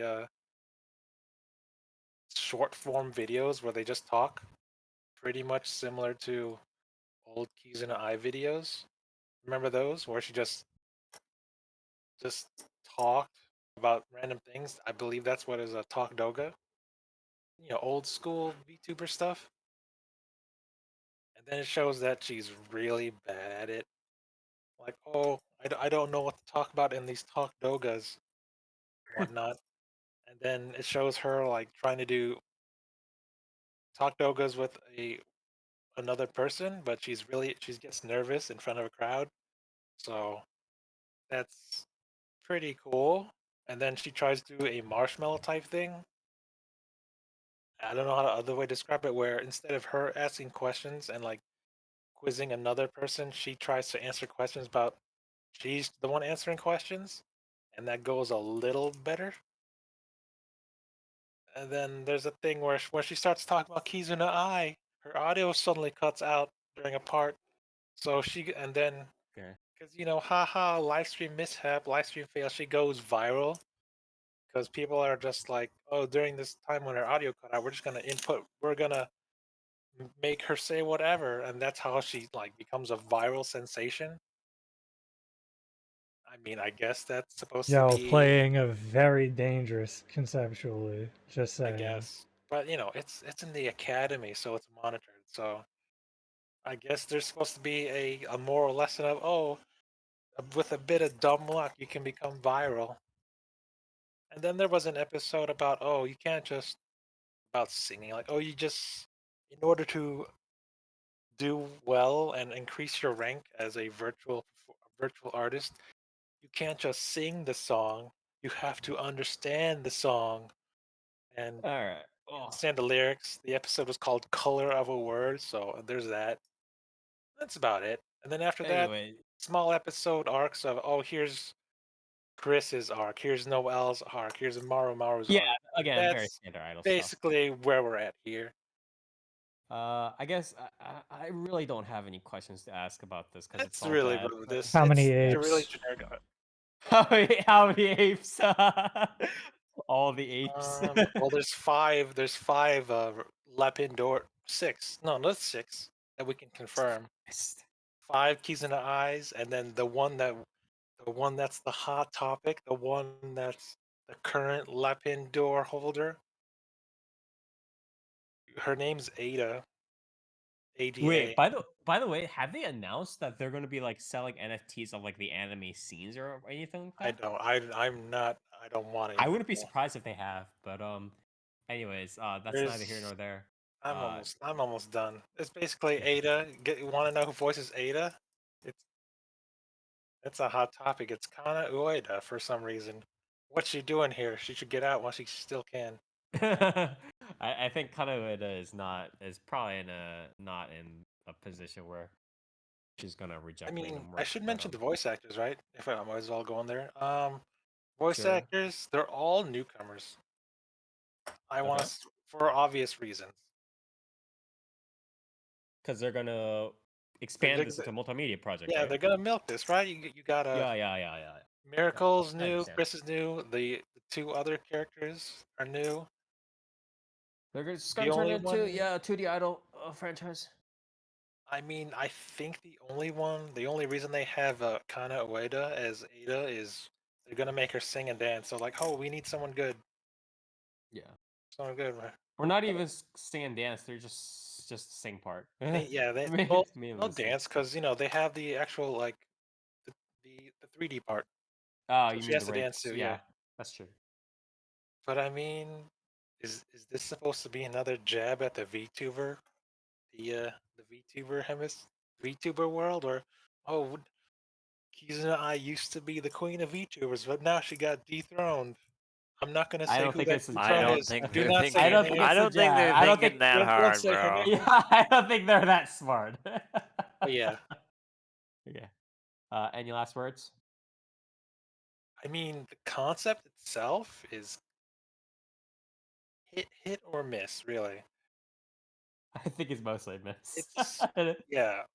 Trust me, as a person who likes 2D idols, I think I think even the general structure of like the sort of like idol school stuff, like school academy, idol series is generally a miss. Like outside of Kizuna no Allele, I think that's also why I had trepidation when I initially went into U149, right? And I stated that explicitly during when I was helping Dark review it, right? But this is obviously this is so bad. What mal rating would you give it? The mall rating on this is 5.16. What would you give it? That seems a little high. I mean, I'll give it a 6. Jesus Christ. I mean, Okay. ways I would have improved this series.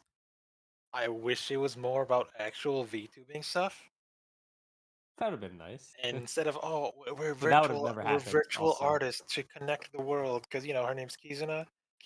But that also would have never happened because the issue is that the series is not supposed to be about trying to make money from a multimedia project that's about selling VTuber items. That's not really what it is, although it does have like these It's different supposed VTuber to be idols. about connecting the world through Kizuna Eye. Well, Yeah, exactly. should have done that like a the year ago, my dude. the problem is that all of this series, even if it does have like all these different fucking characters that nobody really cares about, is about trying to sell, is about trying to get money via selling the Kizuna Eye brand. So that's, I think, the crucial flaw with it. Whereas, like, I agree with you, Toast. If they made more of like a VTuber focused, like kind of cool thing, then yeah, it would have been a much better series. But that's like fundamentally not what they're. So They should have unfortunately. made like I'm saying. What I would have done, I just make them all VTubers. Miracle's a VTuber. I mean, they're kind of VTubers already, but then like, oh, we got these voice actors, and that would have been like, no, that's the At first that point, line they it should have should have been just the John. run, These, like, created new VTuber channel, not yeah, even made pretty an much. anime. These people are completely new, so no one knows who they are. Could have just like, Uh, oh, here's the VTubers, and it would have been more interesting. Basically, what they did with Virtual Sanwa Miteru, that was pretty good. Like, oh, we're well, gonna Virtual showcase Sound all these Limited was VTubers. also a completely different thing. It was just like it was like completely for the VTuber otakus and nobody else. That's And like, that's what I'm saying. This would have should have been like this, but here's a bunch of whole new VTubers, or maybe Game yeah. Boo, kind of like Game Boo. Like, oh, you can watch these VTubers and watch them grow, but making this sort of virtual talent thing and blending the real world and the metaverse,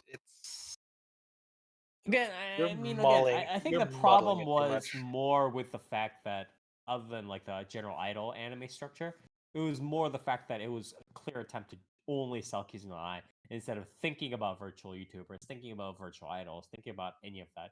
It wasn't really trying to think about any of that. It was just like, oh yeah, Kizuna Eye is a thing, and then she does what? Like she's AI or some shit, and like she sells NFTs, I guess. Like that was literally how the direction of the anime. Like Should have the been less. Should have been less real world stuff and more VTuber stuff. That's yeah, pretty much. yeah, I agree. I agree. Okay. So that's this series.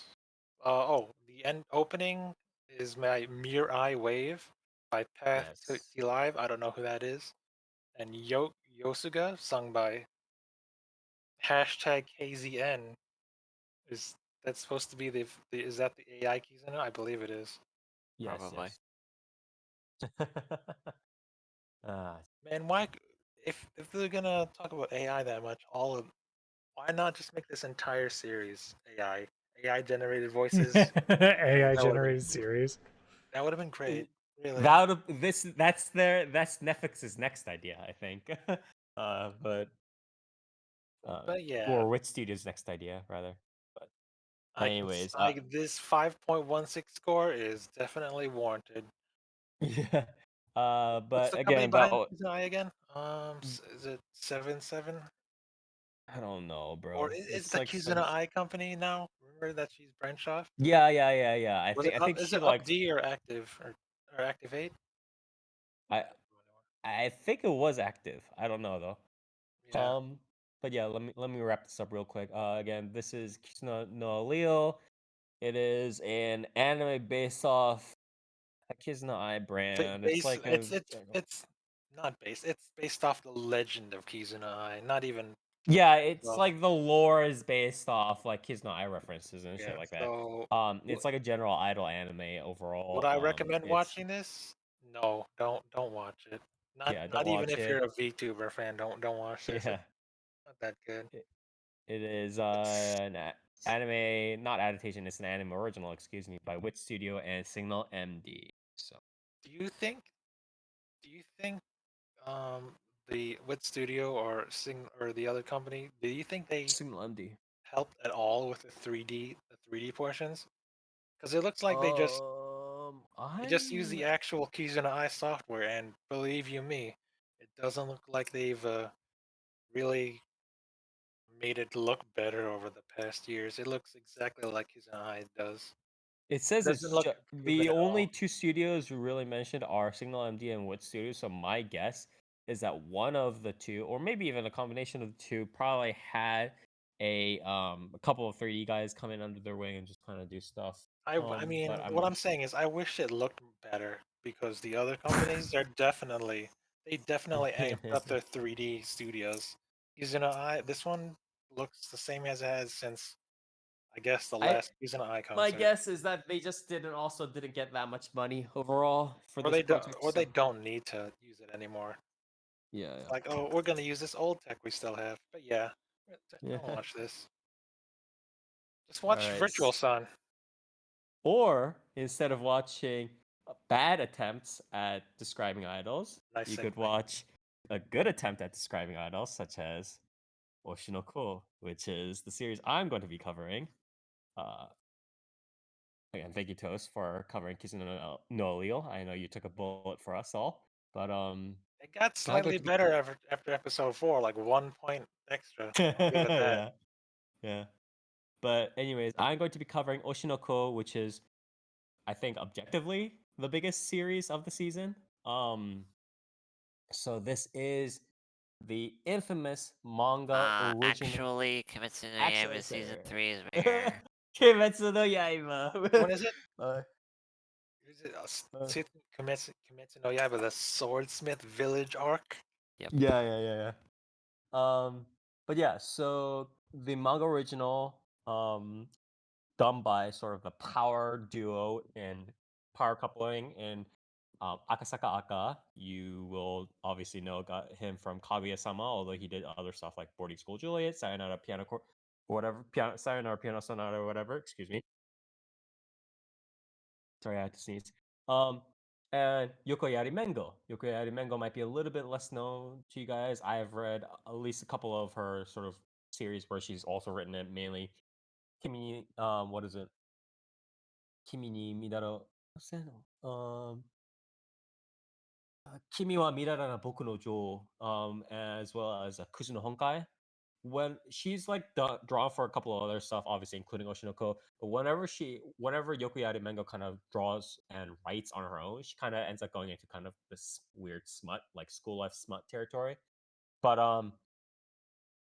overall, she draws in a style that's like strangely attractive and reminiscent of both like a shojo kind of drawing that kind of attracts female readers, as well as kind of a more like male audience as well. So it's a very interesting kind of art style that she has.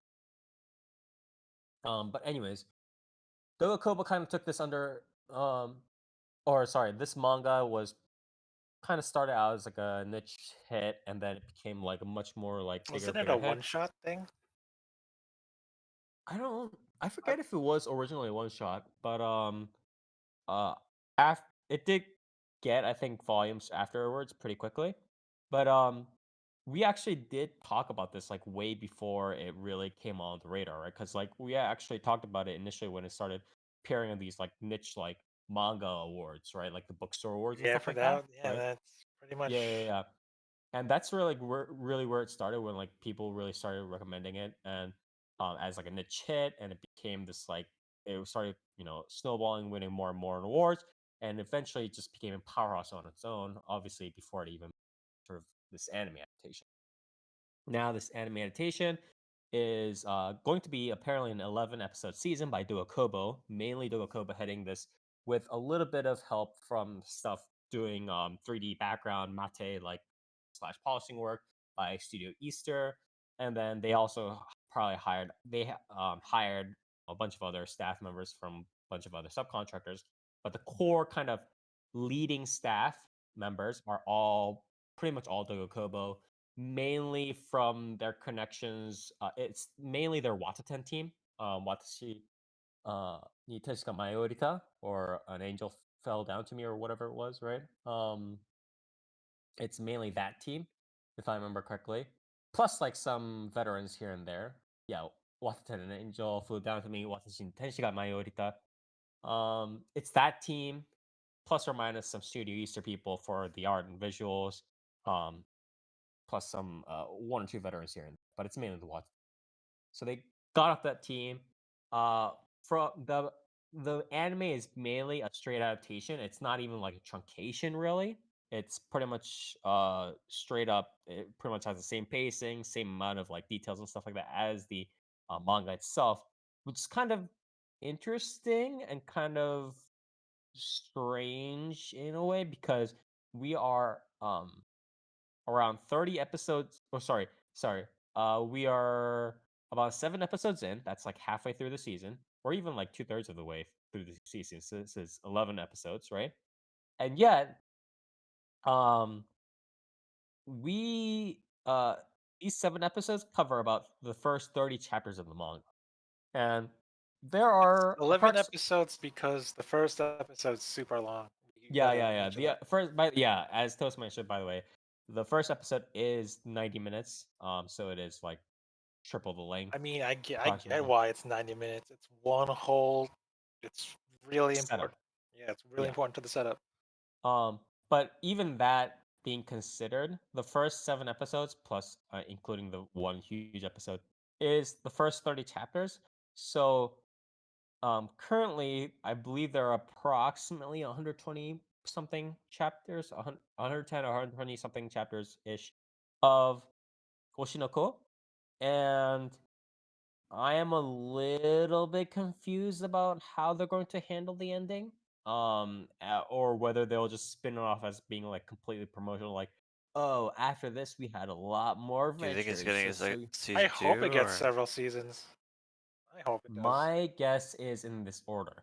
So I think there is a 50% chance of it getting a season 2, but the season 2 will probably have worse pacing and it will try to rush to create a variant of the manga ending that is sort of like an anime original ending ish, but I kind of ho- covers the same points, right? I think that's what they'll go for in season 2. It'll kind of somewhat be like how Akame ga Kill tried to do it. I think that's the 50%. Um, I think there's a 40% chance of it kind of trying to. Well, I guess it's just the other 50%. I think the other 50% is maybe they'll have this like promotional, like wrap up kind I of. thought it was still Oh, like ongoing though. it's still ongoing. yeah, it is ongoing. Yeah. It is So you ongoing. think they would do an ending in parallel? I hope No, they don't. I think for season 2, they might try to make something weird up with the author for like an anime variant ending, unless they really think it's good enough, or not unless they think it's good enough, but unless they think it really has enough money and gas in the tank to warrant like a season 3, like how Kaguya-sama went for it. If that's the case, it'll go all the way to season 3, and then if the source material isn't done by then, they'll probably try to aim for some weird like anime variant ending with Akasaka Aka in tow. Um, it's either that or in season 2 that'll happen. If not, season 1 will end with like kind of just like a promotional kind of, oh, we all run off into sunset and there were many more adventures afterwards kind of thing, and that'll be the end of that. Plus or minus like an OVA, plus or minus a recap movie, whatever. But How many seasons does Quince have? 3, right? 3 and it ended? 3 including the one that's coming up. There were Did 2 already came 4? out. It's got a movie Three- too, right? Yes, so it was 2, the movie, and then I think this turn like 1 or whatever it's called is season 3, right? I believe. But isn't the series So over? That's what I'm thinking of.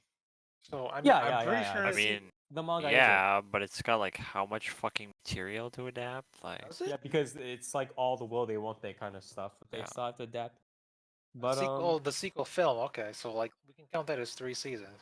I hope if Quince can get 3 seasons, why can't this get 3 seasons? This one has more awards than it oh does yeah, it I not? mean, I'm in support of Oshinoko getting more seasons. I'm just not sure whether it will. Period. Because there are plenty of weirder stuff that get multiple seasons, and then there are plenty of good stuff that don't get as many, seasons. So it's a toss up sometimes. But so that's sort of what I'm thinking. But it is 11 episodes, and we're already 7 episodes in, and it's not like that fast of a pace, so it's a little bit puzzling to me. But we'll see how it goes. Um, what is it? Again, most of the Water 10 team is here. I think the director is sort of like a recent up and comer. In what is it? Hiramaki Daisuke. He was doing director work for Selection Project, Wataten, and Astro in Love. But I mean, obviously, he's been an animator for a very long time, going back to yeah. stuff like Bacano and Ergo Proxy. So Yeah. He's been an animator for a very long time. but yeah, I'm in terms saying, of directors, in terms of strictly directorial roles, he's been a little bit more of like a. They've been trying to grow him up within the Dokubo for a more recent like directorial. But he's definitely been a long time animator. Similar kind of stuff with stuff like Tanaka Jin and Takuro Iga Takuro Ishiguro K, stuff like that for music or color design, writing, stuff like that. All part of mainly the previous One Connections. The voice acting cast is pretty standard. A lot of the more like recent up and coming seiyuu / stars, such as Igo Mayurie, who voices Ruby, the female twin, with the red eyes. Yomi Hina, Ito Kento, and Otsuka Takeo, who is like voicing Aqua, who is sort of the main male protagonist of the series, with the blue eyes.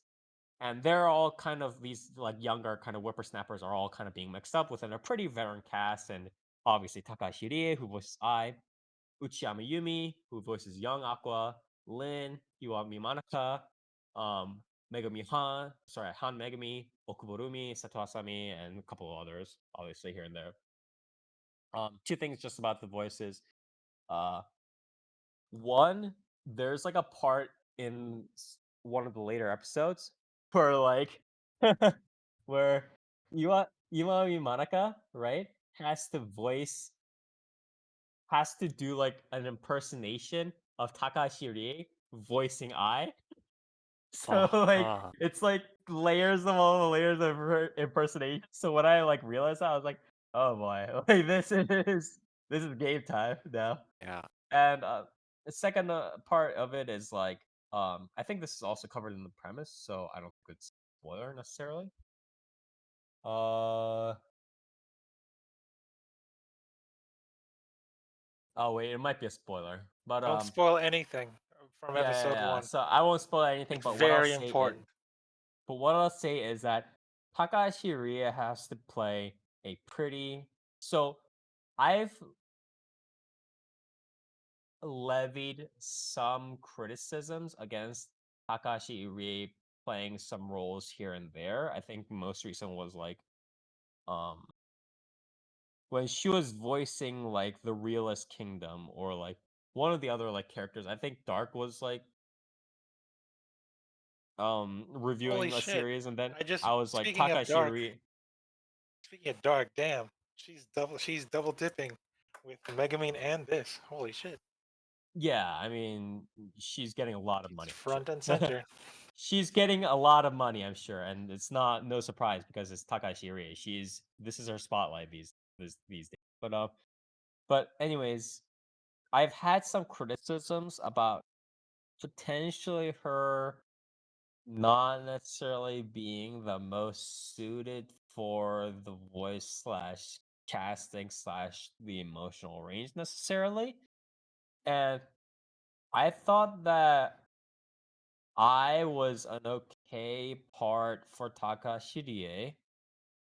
And then there was a pretty heavy and emotional scene that she had to act out with this voice, with this character, that I thought that I'm not sure if she gave it the proper weight. Of course, it was a very, very difficult scene to act out, just because of the weight of the emotions and sort of the topic. I think it was very hard for really any voice actor to do or actress to do. But I'm not sure if she gave it enough justice. I'm not sure if she gave the subject and the context enough justice. And it was a little bit unfortunate because I think that scene could have been very like 100 times more impactful with like the right voice acting, but I think she kind of missed the train on it. Just a little unfortunate, but overall pretty good casting, I think. Who's your favorite? My favorite? If Spire, really important question. Who's your favorite character? Oh, my favorite character, not voice actor Yeah. or actress within the cast. My favorite character is uh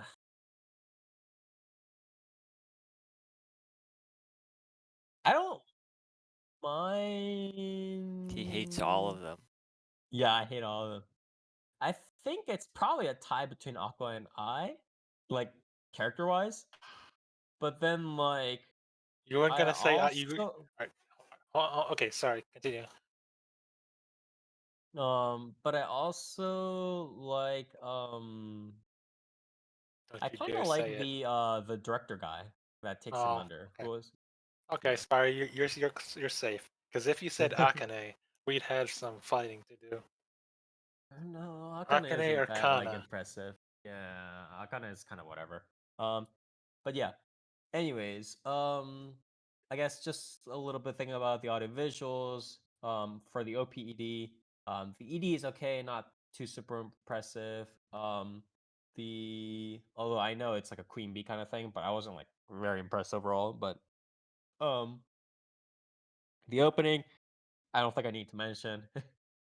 Or I guess I did. But USOB Idol, it's super good, super addicting. I don't need to really See, go into let's go back detail. to this, Spire. Let's go back to this. What's better, the opening or the official music video? I like both, but I usually like the full version more. Yeah, And I think exactly. See, okay, Idol good, full good. version You is get better. it. Yeah. You get it. Um. I believe the Yoasobi full version is way better because it focuses more on I than Mhm. the opening itself. Yeah, I can see that. I can empathize with that for sure. Um, but yeah, YOASOBI Idol, YOASOBI, creating the opening called Idol. Um, I don't think I need to really mention much more than that. It's YOASOBI. They also made a good song. It's likely gonna be one of the contenders for best OP of the year for me. So I mean, it what is are what the it other is. contenders for best opening this season or this year? Because Magical Yeah. Destroyers.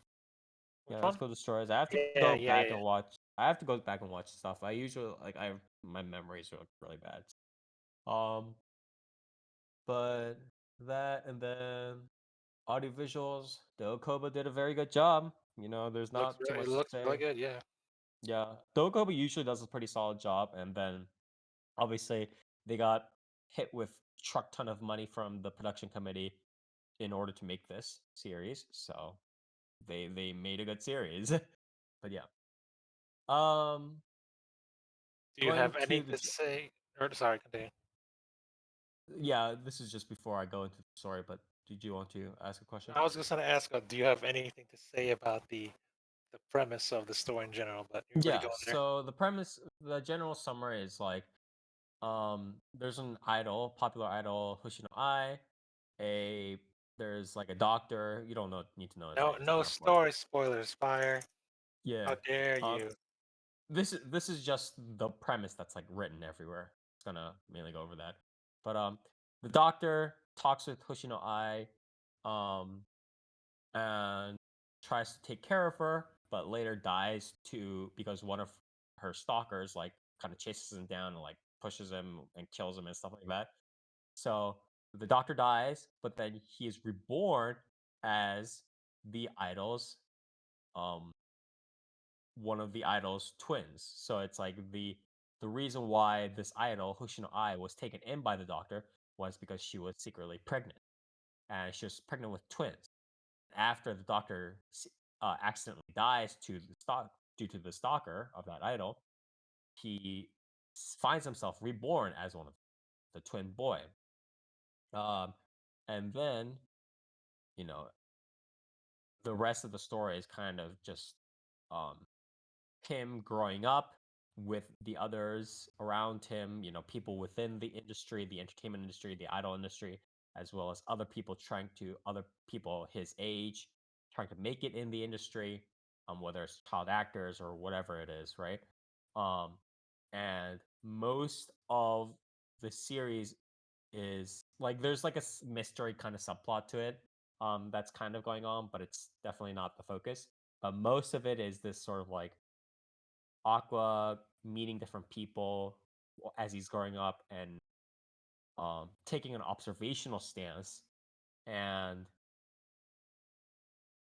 the series is generally like having different people react to and talk about the dark side of the entertainment industry, the business, the cruel profit side of the entertainment industry, how idols become, brands, and how brands take off, and how like entertainment kind of trades off those brands and makes money off of them, and how you know how society views those idols, and like that's part of the whole like you need to kind of lie as an idol, right? And that's sort of like one of the main kind of like phrases, catchphrases, slash paraphrases that people keep coming back to in the story, right?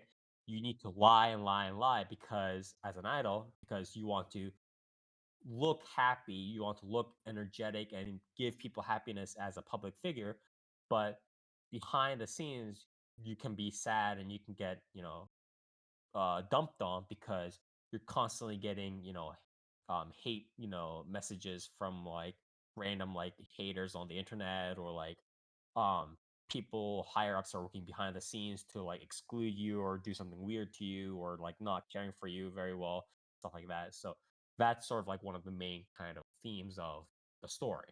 So these cruelties, lies, profit, the dark side of the idol anime industry. And in my opinion, I really, really think that um what adds value to this series and really managed to put it on top as probably one of the best anime I've seen this year and potentially even last year, and I would say um is probably going to end up becoming my anime of the year unless something other miraculous thing knocks it down, is that this series has more successfully managed to um not even more successfully. I think this is the only anime currently in existence across all of anime history that really faces the current like sort of idol culture and stuff like that head on,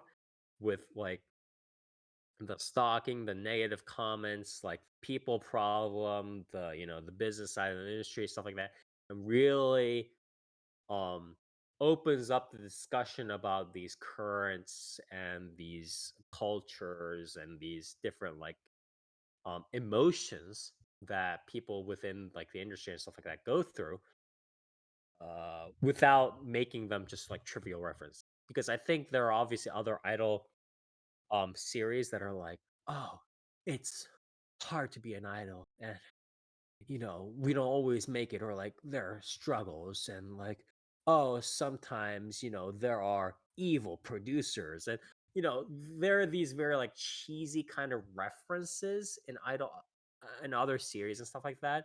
Um, but I don't think there has been as much of a more like thorough discussion as there has been in this series, which I think is a very important discussion to have for obvious reasons. Um, there was a lot of relevant dialogue in the episodes, so it was very hard for because I usually when I like see like stuff like these idol episodes or idol anime or whatever, I can end up skipping like 5 minutes at a time because I can predict the dialogue. Like I'm like, oh, okay, this is what they're doing, this is what they're gonna say, boom, boom, boom. I'm skipping like the next like 3 minutes. It was very hard for me to skip a lot of the dialogue, and there was a lot of relevant dialogue in all these episodes. So it was quite hard for me to like skip different parts. But this is not a bad thing. This is a good thing because that's what I expect from an anime, right? I don't expect myself if I'm like, oh, this predictable dialogue, I'm just gonna skip through it. That's a sign of like a less than stellar anime. And since this series successfully managed to hook me in and keep me listening to the characters, clearly, a sign of a pretty good series. Um, there a couple of things about I want to say Akasaka Aka's writing that I want to focus on, which I think is the more important part of this um of talking about this series. more so necessarily than this maybe the anime adaptation, because I think the anime adaptation is a pretty straight homage slash like adaptation of the manga original. But I think two strengths that of Akasaka Aka that really show up in this series in particular, um, and a little bit in something like Kaguya-sama, but especially in this series, is that one, there seems to be a couple of points that like um how do I say this? Akasaka Aka is really good at setting uh, discrete as in like discreet, very like quiet, subtle transition points and like fade away points and like points to different stuff. So what I mean by that is one, it's like there are a couple of points within the story, within the first couple episodes, or I guess correspondingly the first couple of chapters, where Akasaka Aka naturally uses as like a transition or like a swing point, where the story goes from a setting where the character can't really speak or do anything, to because he's like a baby, right? Like he has the head of an adult because he was reborn as like the twin baby, but he's a baby in real life, so he can't really do anything. But Akasaka Aka cleverly uses like a couple of events to turn it quickly into this like weird isekai like variant where the baby is kind of clearly much more freely allowed to speak to like the rest of the cast. So I think he's really good at adding these subtle points. Another way he kind of does that is that um he it, Akasaka Ako in the way in which he develops the different characters in the cast, like Akane or like Ruby or like Kana or like all these different idols and like actors and like the director as well or whoever, right? Um, Usually in a standard writer's manga, right? What'll happen is like you'll have a chapter that's like or like a two chapters that's like quite clearly and obviously dedicated to X character, right? It'll be like, oh, this is me. I'm the life of, the director's daughter or the director's wife, and I do this, but why do I gotta do, blah, blah, blah. And there'll be a clear set chapter. Akasaka Aka is very good at kind of not doing that and kind of just having these chapters where all these chapters are like a general timeline, a general flowing story. But within it, like starting from page like 18, maybe the author will Akasaka Aka will like slightly switch the focus onto this character. And then like after that part of the timeline story is done, maybe the focus will change to this character a little bit. And like he's very good at shuffling these kind of perspectives around, viewing perspectives around rather, such that all these characters are developing quite properly in their own ways, but it's not like, hey, this is a chapter about X character.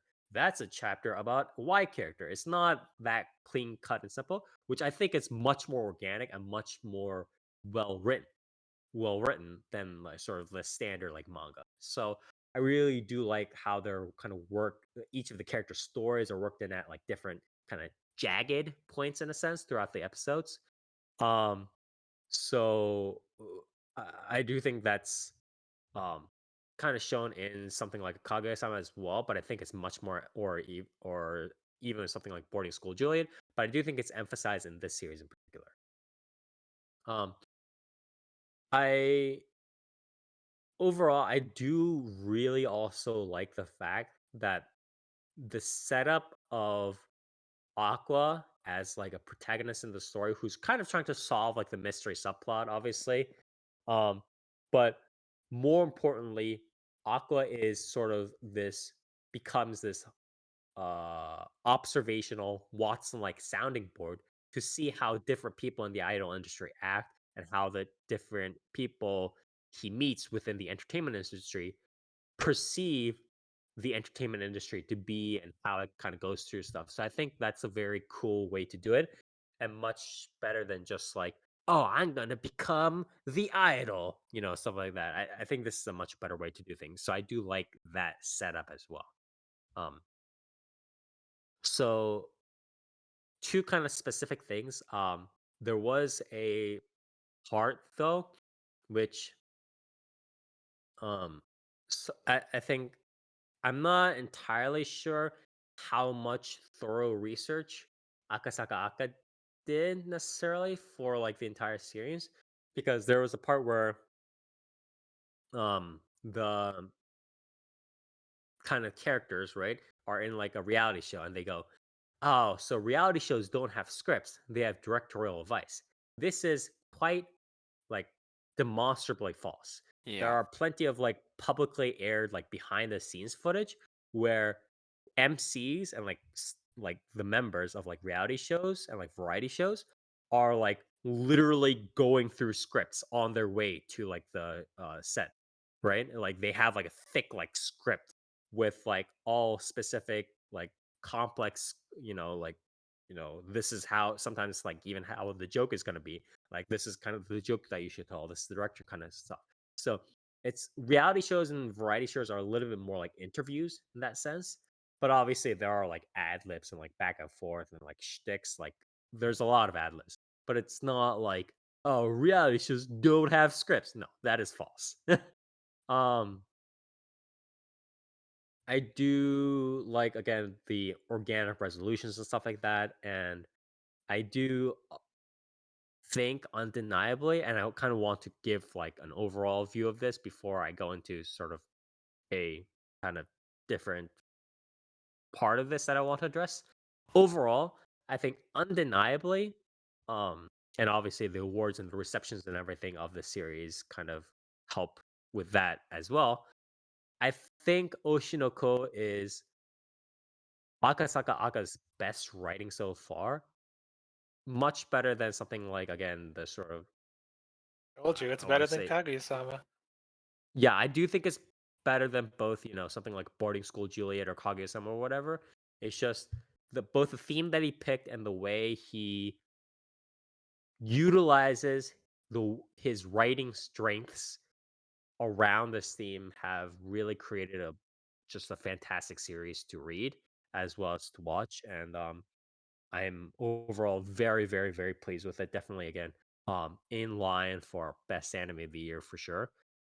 That being said, I just do want to touch up on one thing where there was a kind of an incident where episode 6 involved, kind of a discussion about how people do cyberbullying of like, famous people and like, online people, and like there are people who comment like negative stuff and like just tell people to like, go off, like go away, stuff like that. And that can cause celebrities to potentially, um commit suicide or cause, harm themselves or not be in good, headspaces, right? And I think this was a good piece of writing, and again, probably the closest that anybody has ever gotten to writing this kind of stuff in the modern era, beyond just like a trivial reference or exploration. But there was an incident where apparently the mother of if you guys know about this, so there was a while back, there was a female professional wrestler called Kimura Hana who took her own life because of, again, netizens, people online who continually just poured hostility and anger and like just hate towards her. And unable to take it again, she unfortunately did take her own life. And her mother typed up at the conclusion of the anime's episode number 6, saying that like the way that the bullying comments and the structure and like the story flow was set up was essentially just a callous copy of the incidents that um happened with Hana Kimura, or Kimura Hana, the wrestler herself, in real life. And so the mother accused Akasaka Aka of just kind of just casually uplifting and copying the entire incident, just shoving it into his story without much consideration. And there was sort of a discussion over that, and obviously, very unfortunate fights over the internet. My opinion on that incident is I did look at the episode and kind of parts of the manga as well. My opinion is that the comments shown and like the way that Akasaka Aka has put up portrayed the different, like the hate messages and how that kind of blew up and stuff like that was not, I mean, like obviously it was similar to Kimura Hana, but it was pretty much generically similar to how every sort of celebrity, like a pop idol, like K-pop idol celebrity or whoever, right, will get these sorts of like hate messages like, oh, how, like, why are you like this? Why are you so fat? Why are you so ugly? Or like, how dare you do this? Or like, aren't you just being lazy? Or like, blah, blah, blah, blah, blah, blah. All these kinds of, hateful comments that don't even make sense, right? I think Akasaka Aka, although he might have taken inspiration from realistic incidents, obviously, I think the comments that were written in the story, the fictional comments that were written in the story, were generic enough so that I don't think that they're really linked to Kimura's unfortunate suicide incident. But I don't really blame the mother too much for responding in a sensitive manner, just because regardless of how generic or specific it is a very sensitive topic for anybody that is related to or was related to a cyberbullying and this sort of hate filled suicide related incident. So I think it's rather a sign of the times and a potential sign of how much Akasaka Aka's manga created a discussion around this industry and around this sort of like netizen hate, internet kind of social media hate that we so desperately needed, that people who have experienced this, people who are within ground zero of experiencing this, came up and said, this hurts me. So I do think it was unfortunate that Kimura Hana's mother was made to feel that way. I think the fiction stuff, from my opinion, is pretty generic as is. It was pretty generic cyberbullying kind of comments that, you know, might have been related to a half dozen of these like celebrity suicide incidents, which, are all unfortunate. But I do again think that the story raised various themes and incidents in the public image and in the public square that I think we're direly in need of a bigger, stronger discussion, especially because as I discussed previously, as I mentioned previously with Toast in this episode or in this podcast, right? Um, this series is becoming regarded as sort of like a general mainstream popular series, right? It's not just like some otaku idol. Oh, you like Love Live or Bang Dream or Idol Master or whatever. No, Oshinoko is being more and more considered a pretty much like a mainstream series. And so having this be in the public consciousness for more than just like, oh, an idol met a stalker, and in an AKB idol, AKB48 idol, or AT48 idol met a stalker and had a bad, incident. Having it be more than that sort of discussion, having it be a discussion of like, why, like, are we letting this culture fester? Why are we letting this sort of darker side of the idol industry to continue on like this? Why are we letting our perceptions and our hate on social media of these celebrities warp ourselves and other people so much, and just allowing these like stalkers and haters to kind of fester all day?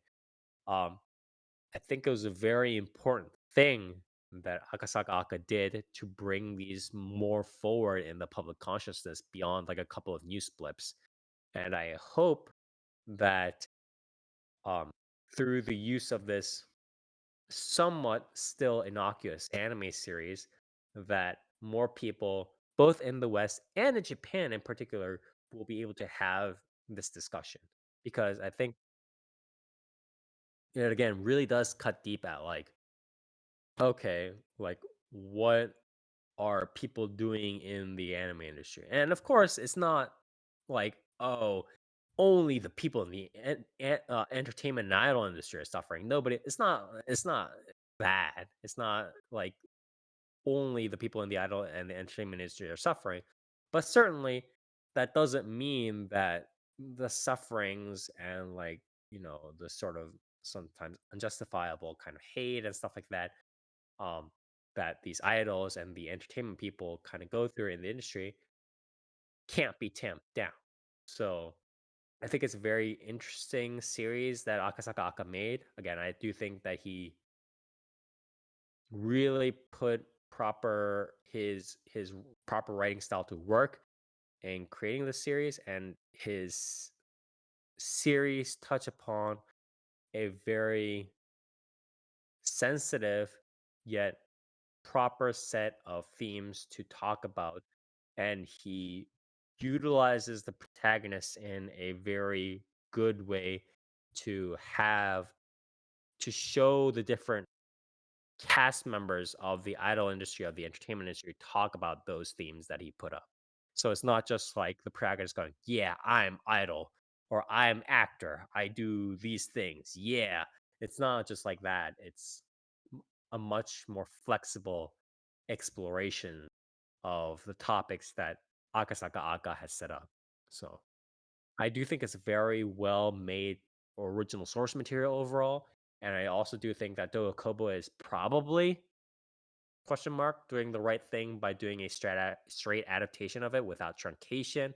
Although I am worried about how the ending is going to resolve within the anime again, because it has only 11 episodes for the first season. It's probably going to get a second season, but I don't know how that'll resolve either. So we'll have to see. But so far, I am satisfied a lot with both the source material as well as the adaptation. I think it's just hitting on all fronts.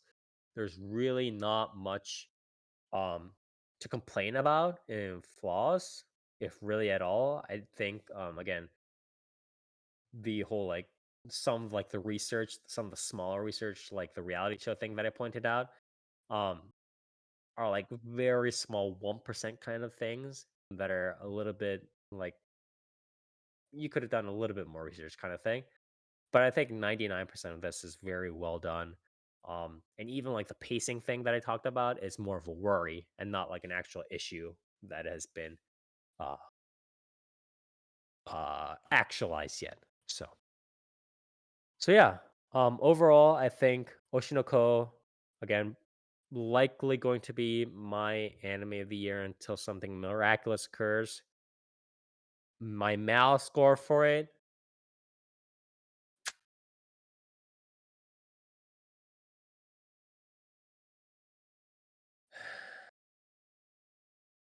I have to be careful because it's like I always want to think about like all the other series that I've usually like rated, and I don't want to be in a situation where like somebody will be like, "But you rated this blah blah blah." Um, It's okay, Spire. We know nothing will rate as high as Sakura Trick. Sakura de Trigo, yeah. Don't worry, Um, Spire. Do you want me to say my mouth score first? no, I'll say it. My mouse score will be 9.9 for this series. It is very close to hitting all the bases, I think. It is very close. And it also achieves, and it also, again, what I keep telling everybody who listens to the podcast is I expect anime to go above and beyond, not just be like on top of everything, but go above and beyond and achieving something within the medium that is anime. And I think right now with both the source material and like how it kind of approaches it and how it kind of does discussion, it certainly does do that. So definitely, I think about as close as to um, a pretty perfectly well-rounded series as one can get. So I will give it a 9.9. But Spire, you're basically saying it's the idle version of maid cafes. What? It's the idle version of a Akiba Maid War, because that was also a I did take not. on maid cafes. That was a very different take on maid cafes. So I you're think saying, Akiba well, Maid Wars take on maid cafes was a very different take. Grounded in reality. Yeah, grounded in reality is shooting everybody in the face. But I think that was a very different take than Oshinoko's take with the idol industry. but Spire, you have yet to address the important thing. What What is does it? the Oshinoko in Oshinoko mean? Oshi. You get it, Spire? There's two meanings, Spire. Which one do you stan? um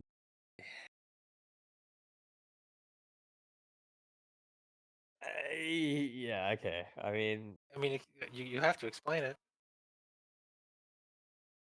Oshinoko, isn't it just the definition with the Oshi and then Noko, right? But it's like, so for those of you who don't know what like Oshi is just like um the idol that you're a fan of, essentially. Like essentially in K-pop terms, it would Who be do you like who stan? do you Yeah. stand or who's your bias or whatever the fuck they call it these days. But you so obviously since the protagonist is reborn as one of the kids of Hoshino Ai, the formerly famous idol, it would be like again, Oshi would be Hoshino Ai, and the kid would be the protagonist, Aqua. That's So one meaning. Now say the other one. I don't know what the other meaning is. It's Isn't it probably gone over my head. my beloved idol or my beloved Oshi? That's what the ko in that one stands for. So Uh, there's the one about, oh, it's my favorite idol, but then ko also means child, so it's also my idol's children. Get it? Damn, pulling a Kojima again. yeah, I don't know. Anyways, so yeah, overall, I do think it was pretty much close to a kind of above and beyond kind of A+ series that I will give it as I will get. So with that, I think again I I'll will give it a also say 9.9. it's probably anime of the season. Yeah, likely anime of the season for me at least. So I will give it Oshinoko a 9.9. And yeah, again, I just there are so many bases that it hits correctly and so many places where it just goes above and beyond.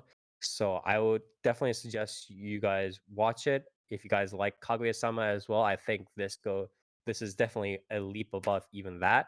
So please do check it out if you guys want to have an anime that has a more realistic discussion about the darker side of the idol and entertainment industry. Please watch this as well. So yeah, so that was my review on Oshinoko. And without further ado, moving on straight to the news.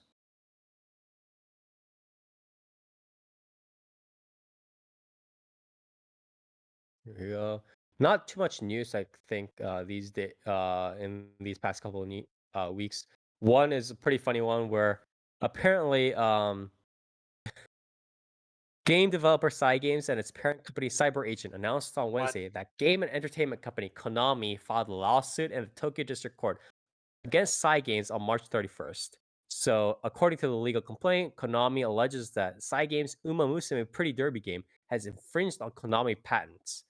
Konami is requesting the court for an injunction to halt the digital production, usage, and provision of Uma Musume Pretty Derby, and is also seeking 4 billion yen, which is around 29 million US dollars, in damages. So, yeah, so Konami is suing Cygames right now over Horse Girls, so that's gonna be a little bit weird. Next piece of news: Why are they Miyagi doing that Perf. to Konami, man? You just came out with, oh, here's Metal Gear Solid. You just got people on your side, maybe. I mean, you're like, this lawsuit was a little while ago, I think, because I think Yeah. I don't It's know. continuing, I think. Yeah, I don't know. It's so weird because like it's under like a patent rights Yeah. suit, right? But Konami has a lot of patents, right? Yeah. And from what I understand, it's not like the suit for this specifically is sort of like a patent on just the general core structure of like the way Umamusume's gameplay is, like as a sort of like training game. You know how like you train the girls up and then you send them to the races or whatever. Mhm. But like there are a lot of games like that. No, like I don't. Yeah. So That's like near. It's the in Toki general, like, Meki Konami's system, is it structure. not? Is that I what ge- the patent is about? I suppose maybe, but Really? no, I'm not too sure. I mean, that's the original like training dating thing, right?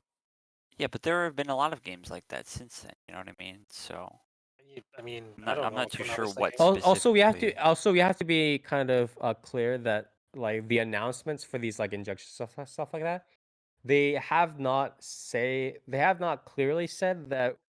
Uh, they have not specified a full list of which patents Konami is claiming. Yeah, That obviously they haven't Umamusume has listed a violated. specific patent. Mhm. But Konami has a lot of patents. So Yeah. So it's like Konami could also be doing a very kind of unwise spray and pray kind of thing. So yeah. anyways, next piece of news: Miyagi Prefectural Police, as well as police from the Miyagi town of Minami Sanriku, arrested a 52-year-old man and YouTuber in Nagoya City on Wednesday on suspicion of violating the Copyright Act by allegedly uploading gameplay footage of visual novels as well as footage of anime. Yeah, don't be stupid like that, by the way. Yeah, According you to police, gotta have your face in the corner and label it as yeah, a pog react. champing. Yeah. The suspect uploaded footage of Nitro Plus Steins Gate, My Darling's Embrace game, earning money from the video's monetization. The suspect reportedly also edited and uploaded footage from the Steins Gate and Spy Family anime with subtitles and narration. Yeah, don't do that. If you're gonna, don't do that. Spy Family. So I've never heard of that. yeah. Let's see this. So yeah, don't do the actual footage kind of stuff. You're gonna get caught on YouTube. And one last piece of news before we go. The official Twitter account for Kadokawa's Dengeki Book of Light Novel label announced on Tuesday that Takashi Yashichiro's Shakugan no Shana light novel series will have a new volume. Shut the fuck up, dude. This is the first new volume in 11 years. I think this beats Infinite Stratus's record, right? Because Infinite Stratus was like 8 to like 10 years, something like that. Yeah. The new volume will be the first new volume in the franchise since Shakugan no Shana S3 in 2012, 11 years ago. What the fuck, Um, dude? To be fair, isn't FMP also getting a new light novel? it might I'm pretty be. sure there was an announcement for that. Yeah. Yeah, there was. Uh, Nice. yeah. But anyways, Shakugan no Shana is getting. It's, I mean, even when it was getting the light novels back in 2012, it's not like the plot was progressing that much, anyways. So it's like, Yeah. yeah. Oh yeah, I mean, this is different. This is like 25th anniversary sequel. Like this is like a kind of like kind of an after story ish kind of thing. You know what I mean? This is more like a Digimon Try kind of thing. Whereas Shakugan no Shana light novels, I think this is like a continuation in the same like Oh, timeline. it's a story continuation. Yeah, it is literally after the 2012 no. This is a like a Full Metal Panic thing is like an after is again it's like an Digimon Try. epilogue. Yeah, exactly. Shakugan no Shana is similar to Infinite Stratos in that like, oh, just went on hiatus, quote unquote, for like 8 years. Okay, now I'm back. Let's continue the story. That is what it is. Like So it's I've gonna be interesting. Is anyone else really bothered by there's a sudden, like it's suddenly coming back? I don't know. I mean, It's gonna be whenever it's gonna be scary because it's like Shakugan no Shana is such a beloved series, but it's like 12 years later, really? I mean, is the author okay? Like, Yeah, is yeah, that's there a what I'm reason why wondering they're suddenly too. coming back? Are they trying to rush it? I What's don't going know. on here? That's what I'm wondering.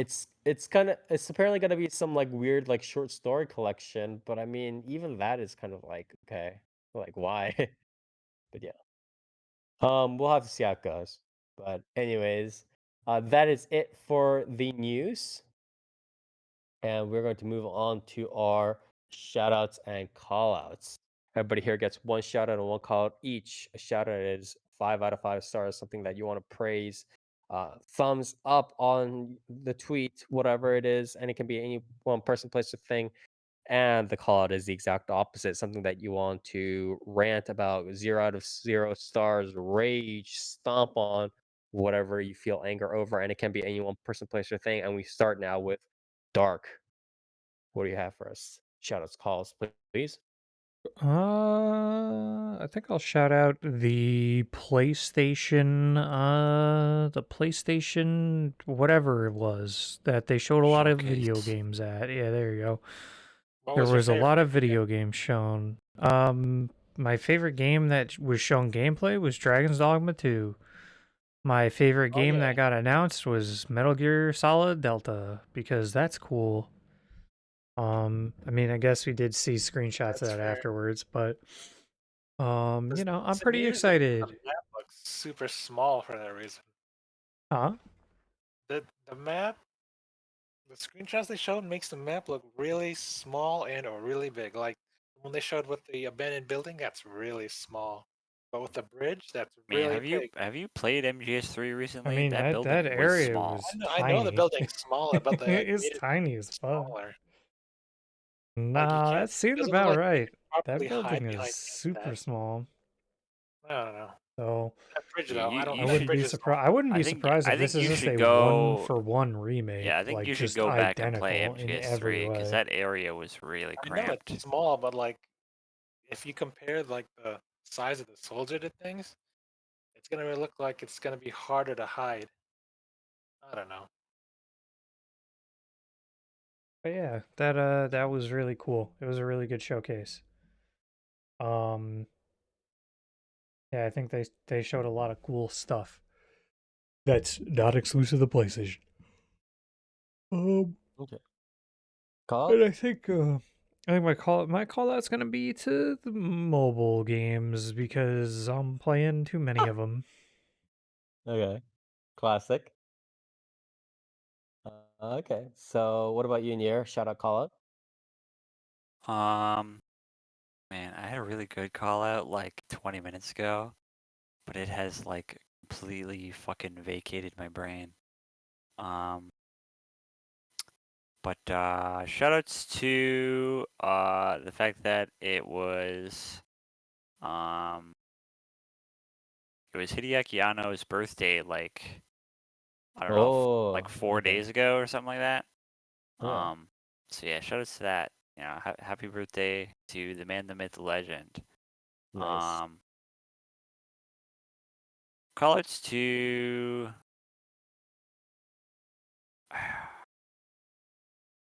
oh yeah, that's what it was. Okay. So so callouts to the people writing the current fucking run of like mainline Spider-Man comics. Cause it's probably one of the worst arcs that Spider-Man has had in like close to 20 years. It's really bad. You know, if you want like I'm not gonna get into it, but if you want like if you want to like look it up just to see like how fucked up like how bad they're doing Spider-Man right now with the current storyline, just you know look up some of the I don't know like a YouTube video or something about you know current Spider-Man comic books within like the last I don't know month or so. It's really bad. And it's been really painful to see. How is it bad? It's bad. Like, it's another one of those arcs where they're like, how about we just like fuck over Peter's relationship with MJ for no reason at all, like horribly. And the characters are behaving in a way that makes absolutely zero sense. But yeah, fuck Yeah. comic book writers. Toast, what about you? I'm going to shout out. I guess I'll shout out Akasaka Aka because his Okay. favorite what? Okay. No, I said okay. Because his favorite VTubers is Gibara and Incho, and Oh, those are good choices. he likes Incho, Gibara, Fumino Tamaki. Those are really good choices. Those are all good Hideyama choices. Tamaki, Kiryu Koko. I don't know who that is, and Sheena. But Those are good those are choices. some good choices. Yeah. Also for Oshinoko, good series. Yes. All right, and your call out? I call out. I'm gonna call out that That what? yeah, I'm gonna call out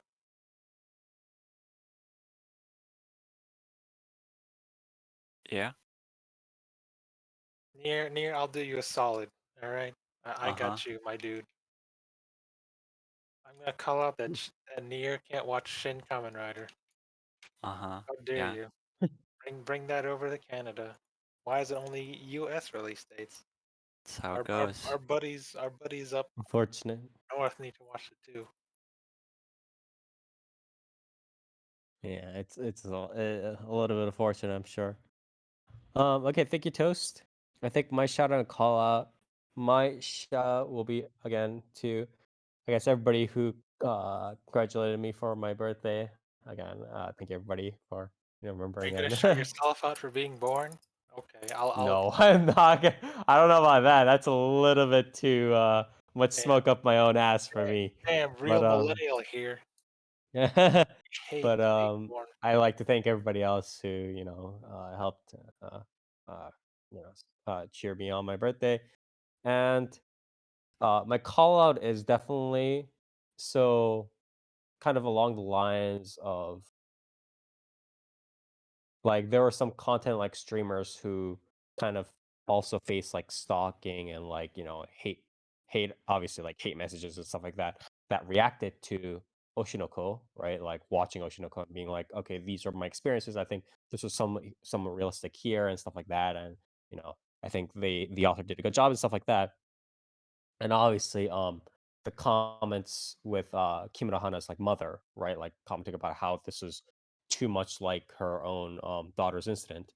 And there were literally like people in the comment section. So like these comments are all like in fiction, right? In the actual Oshinoko like episode, like some of these hate messages are like, "Oh, this girl's just pretending to become popular or whatever. Like she's just trying to get attention."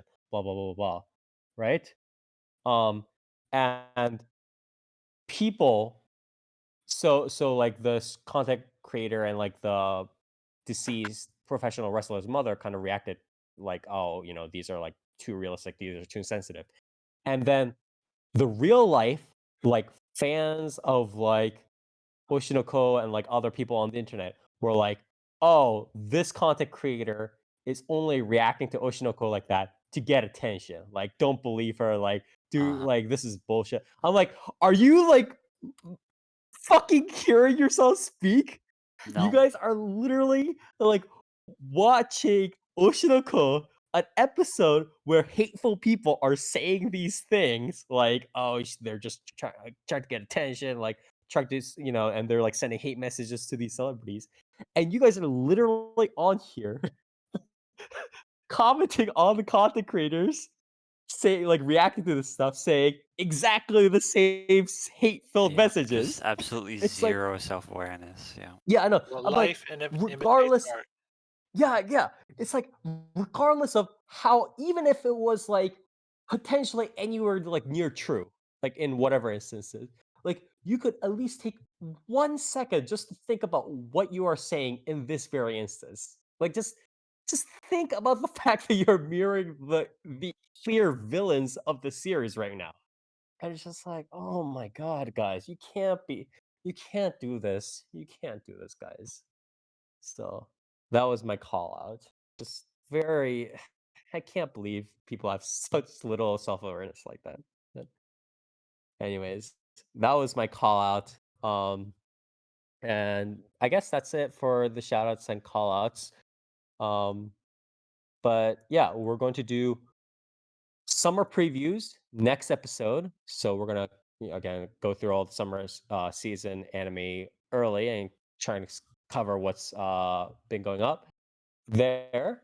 And after that, we are probably going to cover the last of the spring season anime before we head on back into the summer season. So that's going to be our schedule, maybe a little bit switched around, but I think this works better for us. So we can preview all the summer season stuff before they, actually come out. So yeah, so look out for that. And if you do like what we do, we stream our podcast live every other Saturday, starting from 10 p.m. Eastern Standard Time, over at twitch.tv/4PlayAnimecast, where we talk about the latest and greatest in Japanese animation related media, anime, manga, light novels, web novels, visual novels, so much more. So you can check us out here. You can check us out on YouTube, where we have highlights, clips, so on, and we have, so you can watch us in any format, YouTube or Twitch. We have them all recorded here. For more updates, check us out on our social media on 4PlayAnimecast on Facebook, as well as on Twitter at 4PPAnimecast, again, all with number 4. So check us out here, check us out there. As always, we'll see you next time.